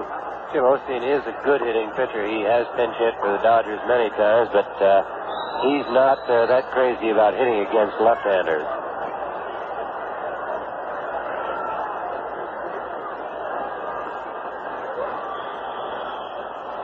White with the long wait, now ready on 3-2. Ground ball, it's fouled. Skips past Luman Harris, the coach at first base, picked up by the bullpen catcher in the National League bullpen. So it is still 3-2 with 2 out in the last 11th inning. The crowd for the moment very quiet at Riverfront Stadium. Beautiful stadium, opened up here at the end of June. 3-2 pitch. He didn't mean to do it, but check swing. Ball goes to the shortstop, who throws on to first, and they've got him. No runs, hits, or errors. We're at the end of the 11th inning now. The American League 4, the National League 4. Jim Simpson with Sandy Koufax and Len Dillon. The All-Star Game, Cincinnati, Ohio, top of the 12th inning, and up for the first time is Sandy Alomar. In his first All-Star Game, he's a switch hitter, 26 years old, born and still lives in Salinas, Puerto Rico. Good base runner, and having a fine year. Alomar hitting at 260, and at one time had a hitting streak. Check swing, but the ball is a strike. It's 0-1 to Alomar. He had a 22-game hitting streak, broken just about 2 weeks ago at Kansas City. 4-4 the score. Osteen throws outside, and it's 1-1 now to Alomar. Now no runs at all scored until the 6th inning, and the National League went into the last of the 9th inning trailing 4-1. Dietz led it off with a home run. Clemente sacrifice fly, tied it up later. Ball hits to right field. Clemente is there, backs a little bit now, taps his glove, and takes it for the first out of the 12th. Line drive off the bat of Alomar, but to the opposite field. And here is the oldest man who is a starter for either team, Luis Aparicio, and he's been there all the way. He and Yastrzemski are the only ones left who started this game and now in the 12th inning find themselves still here. Aparicio fouls one back near a camera position down along the third baseline. 0-1. Osteen used to pitch for Cincinnati at one time. Foul at the plate now. Jumps out in front of the plate on the artificial turf, picked up by Dietz. Well, in case you just joined us, we are in the Riverfront Stadium. The score is 4-4, and if you didn't hear our description of the Riverfront Stadium before, it is almost completely artificially turfed, with just 20 by 20 sections around first, second, and third. There is no skin of the infield. What used to be the dirt part of the infield is completely artificially turfed. First time that's been done in baseball. 0-2 now to Aparicio. One out on the 12th. Outside pitch from Osteen. It's 1-2. On deck is Carl Yastrzemski, who has had quite an all-star game. In this, his 6th all-star game and his 4th start. It's been a long one. 1-2 pitch. Low and in the dirt. 2-2 to Aparicio. If you're wondering where Sandy is, Sandy Koufax, he's moved over for the moment to the television side of our NBC coverage of this, the 41st Major League All-Star Baseball game. 2-2 now to the right-handed Luis Aparicio, 36 years old. Swings and rips one toward the American League dugout, bounces off the fence, and will be secured down the left field line by Russ Getz, an umpire of the American League.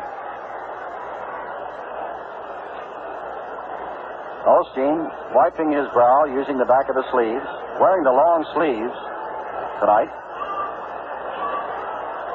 Throws now, drive to center field. Gaston started in, now just waits there and takes the line drive for the second out. 2 balls have been hit hard off Osteen, a line to the right, now a line to the center, but he's gotten both of them in out, and here's Yastrzemski. Yastrzemski singled in the first, hit the first pitch, and back Willie Mays to the center field wall before he caught it in the 4th. Single in the 6th, single and scored a run in the 8th, and grounded to the first baseman in the 10th. Yastrzemski has 21 home runs this year, but it's a left-hander against a left-hander. Did he take a swing? Goes to his left knee. Big, hard swing, trying to perhaps end it and miss the 12th inning.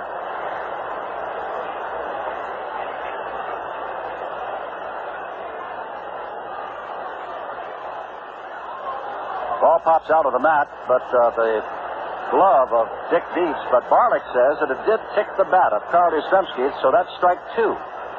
Yastrzemski did not offer it the ball, but had his bat out over the plate, holding it high, and it did hit it. Hickman, as all good infielders do in the late innings, is guarding that line down along first base. Doesn't want the extra base hit. Yastrzemski fouls it off to the left, and out of play up behind home plate. So it's still 0-2, and now again that flag in right center field begins to blow. For a long time, the winds were still here in Cincinnati. 2 strikes to Yastrzemski, 2 out in the 12th inning for the American League. Low and away, it's 1-2. Well, the National League used Seaver, then Merritt, then Terry, then Gibson, then Osteen.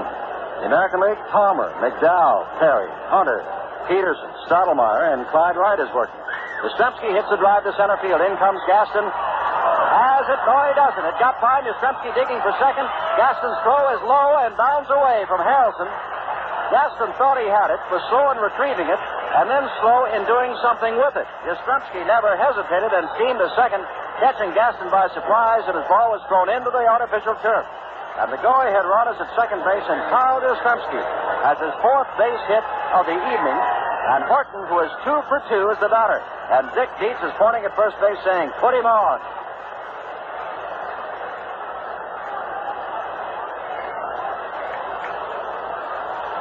Oh, they're going to put Willie Horton on. Home run threat. Trying to get to Amos Otis, the youngster from Kansas City, who has fly to right and hit into a double play. Otis, though, carries with him a fine batting average of .310. That's ball 3. Now Osteen throws to Dietz, ball 4, and Horton drops down to first base, and with 2 out, men on first and second, Amos Otis, the youngster from Kansas City, gets a chance to do it all.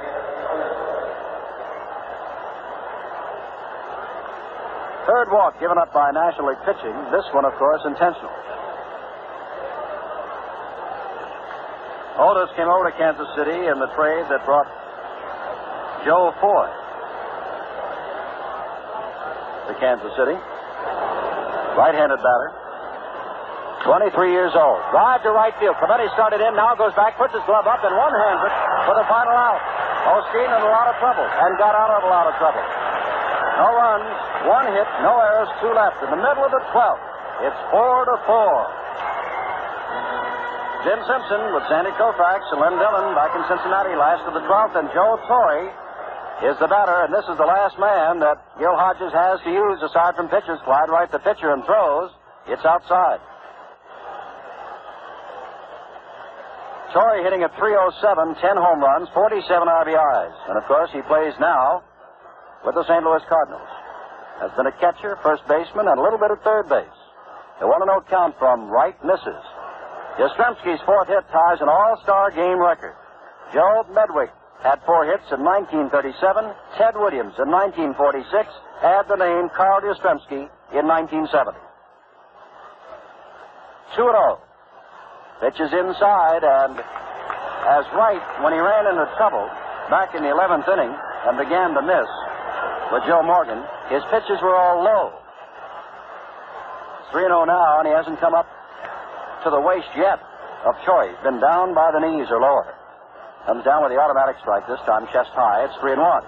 Choi looks down to DeRocha to see what it is he's supposed to do. 4-4. We're in the last of the 12th.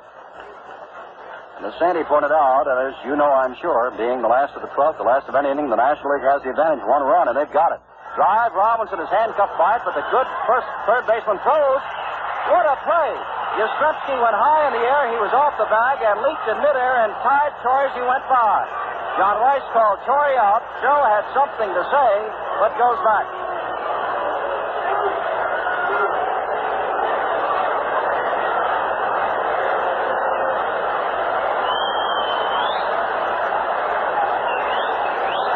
Brooks Robinson on this AstroTurf was handcuffed.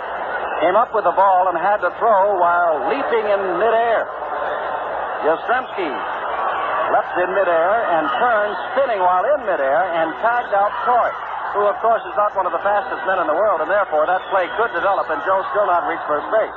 Well, Roberto Clemente hit a vicious line drive that Otis hauled down in center field. His drive in, the tying run in the 9th inning, takes strike 1 from Clyde Wright. Now, that time, Wright was in trouble. 3-0 to Torre. He got a called strike and got him on a 3-1 pitch. And a couple of fine bits of playing by Brooks Robinson and Carl Yastrzemski. Pitch is low, and it's 1-1 to Roberto Clemente.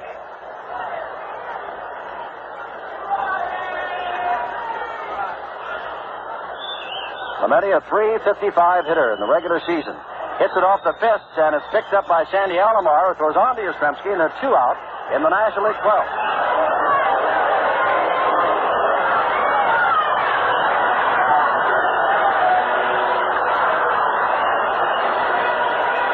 Brings up Pete Rose, and boy, Rose now switches around the bat from the right side, the switch hitter, and with the Cincinnati fans love to see him enter. The Cincinnati hitters have not been hitting tonight, and Rose has walked and struck out twice. Perez struck out twice. Bench struck out 3 times. Right throws, low and in the dirt, dug out by Fosse.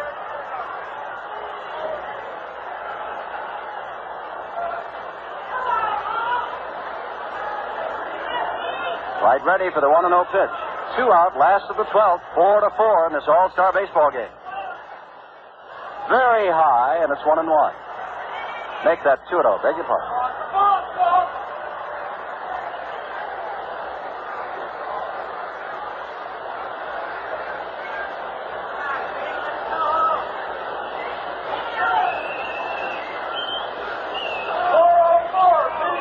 Taking his time on the mound. We'll repeat again. It is a very hot, humid, muggy night. Here comes the 2-0 pitch to Rose, and he laces a single up the middle. Otis comes over, goes down to one knee. Rose starts as though he's going to second base, but Otis hustles his throw into Alomar, and he retreats. So the winning run, Pete Rose, and that's the first Cincinnati player hit. And now the batter, Billy Grabarkowitz of the Los Angeles Dodgers. 341 is average, but tonight he's flied to very short left and grounded the shorts. 4-4 the score, 2 out, last of the 12th. Right throw, swing by Grabarkowitz. Strike. 4 runs, 12 hits, no errors for the American League. 4 runs, 8 hits, no errors for the National League. And Al Bartek, a veteran of 30 years in the majors, is having a long night tonight behind home plate as the umpire. Another swinging strike by Grabarkowitz, and on each occasion he's been completely fooled by the Clyde Wright pitches.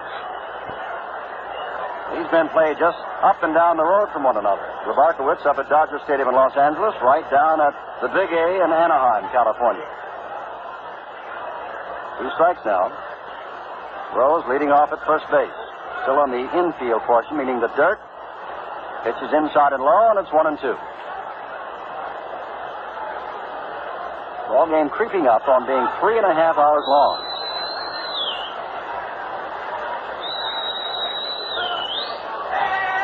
Each team has nearly exhausted its resources of hitters. High and away from Grabarkowitz, it's 2-2. On deck, of course, is Jim Hickman of the Cubs.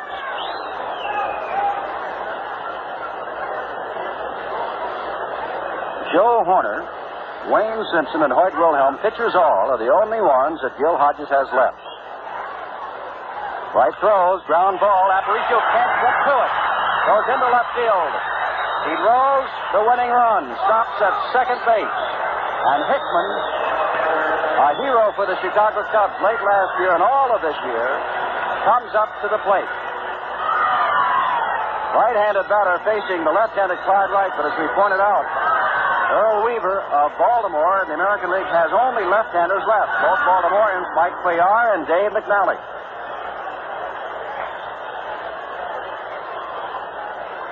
Pete Rose at second, Bill Grabarkowitz at first, Jim Hickman at bat.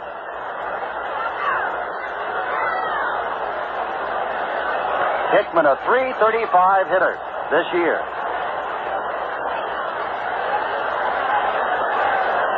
"19 home runs, 63 RBIs. Wright looks back, throws. Hickman takes high, ball 1. On deck is Dick Dietz, who has hit a home run tonight and lined to the second baseman. Wright staring in, 4-4 the score in the last of the 12th inning. A throw, strike right at the knees. 1-1.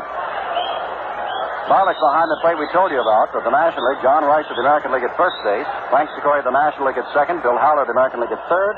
Frank Deslin of the National League in the right field line. And Russ Getz of the American League along the left field line. 1-1 to the waiting Jim Hickman. And right into the stretch. Looking back and throws up the middle. Rose is on his way around. Picked up by Otis. Rose is coming to the plate. Throws a throw. He's in. It's all over. The National League wins.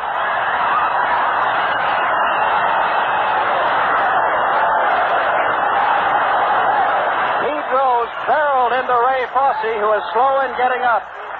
Trying to block the plate. The ball wasn't there yet, and Rose just rolled her shoulder into him, and Fosse is being led away. But the National League is now on its 8th in a row. The line drive single of the Chicago Cubs, Jim Hickman, scores Cincinnati's Pete Rose. The final score, the National League 5, the American League 4, and we'll be back in just a moment with a recap of the game's highlights right after this message. Well, they'll talk about this for a long time. That makes 23 wins for the National League, 17 for the American League, and 1 tie. 4-1 the score going into the last of the 9th inning. The National League tied it up.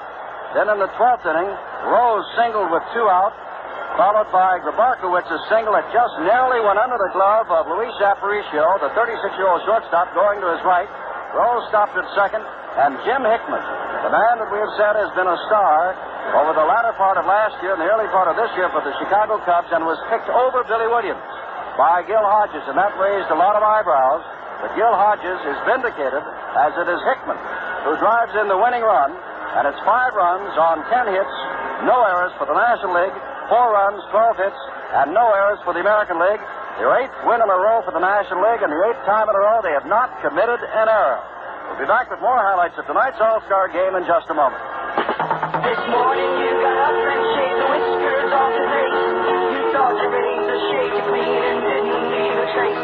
But now you touch your face and find those tiny whiskers left behind. You got the dust. Slush the tiny whisker that Joe Razor may not get. You hardly ever get a nick or cut. Nickmatic sales like ain't just enough.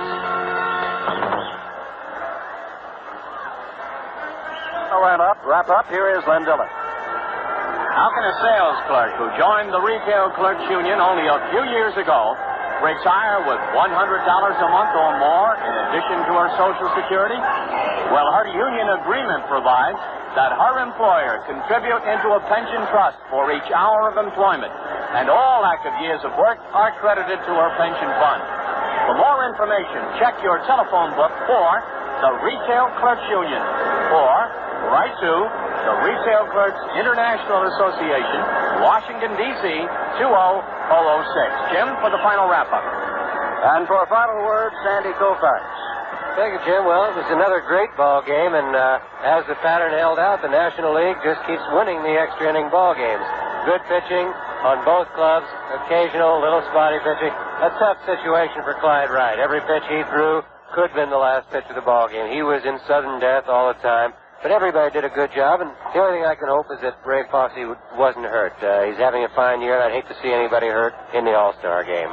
Now, Charlie Hustle, Pete Rose was going to score that. As a matter of fact, Joe Cronin of the American League, and of course Pete plays in the National League, came over to him during the workouts here and said, Pete, you ought to stop going in head first. You're liable to get hurt. Well, he really came in head first and barreled into Fosse, but scored the winning run, and Fosse did walk off, apparently under his own power. I think he did, Jim. The problem was with his arm, and you never know. You just hope that he's all right. Charlie Hustle, as you call him, Pete Rose, what everybody calls him, it looked like he was going to slide head first, and looked up and saw the catcher had the plate blocked, and you just can't slide head first into those shin guards. So at the last minute, he just sort of hit Fosse with a body block and broke off the play and did not let Fosse even catch the ball, and then just fell down in a heap, both of them on the plate.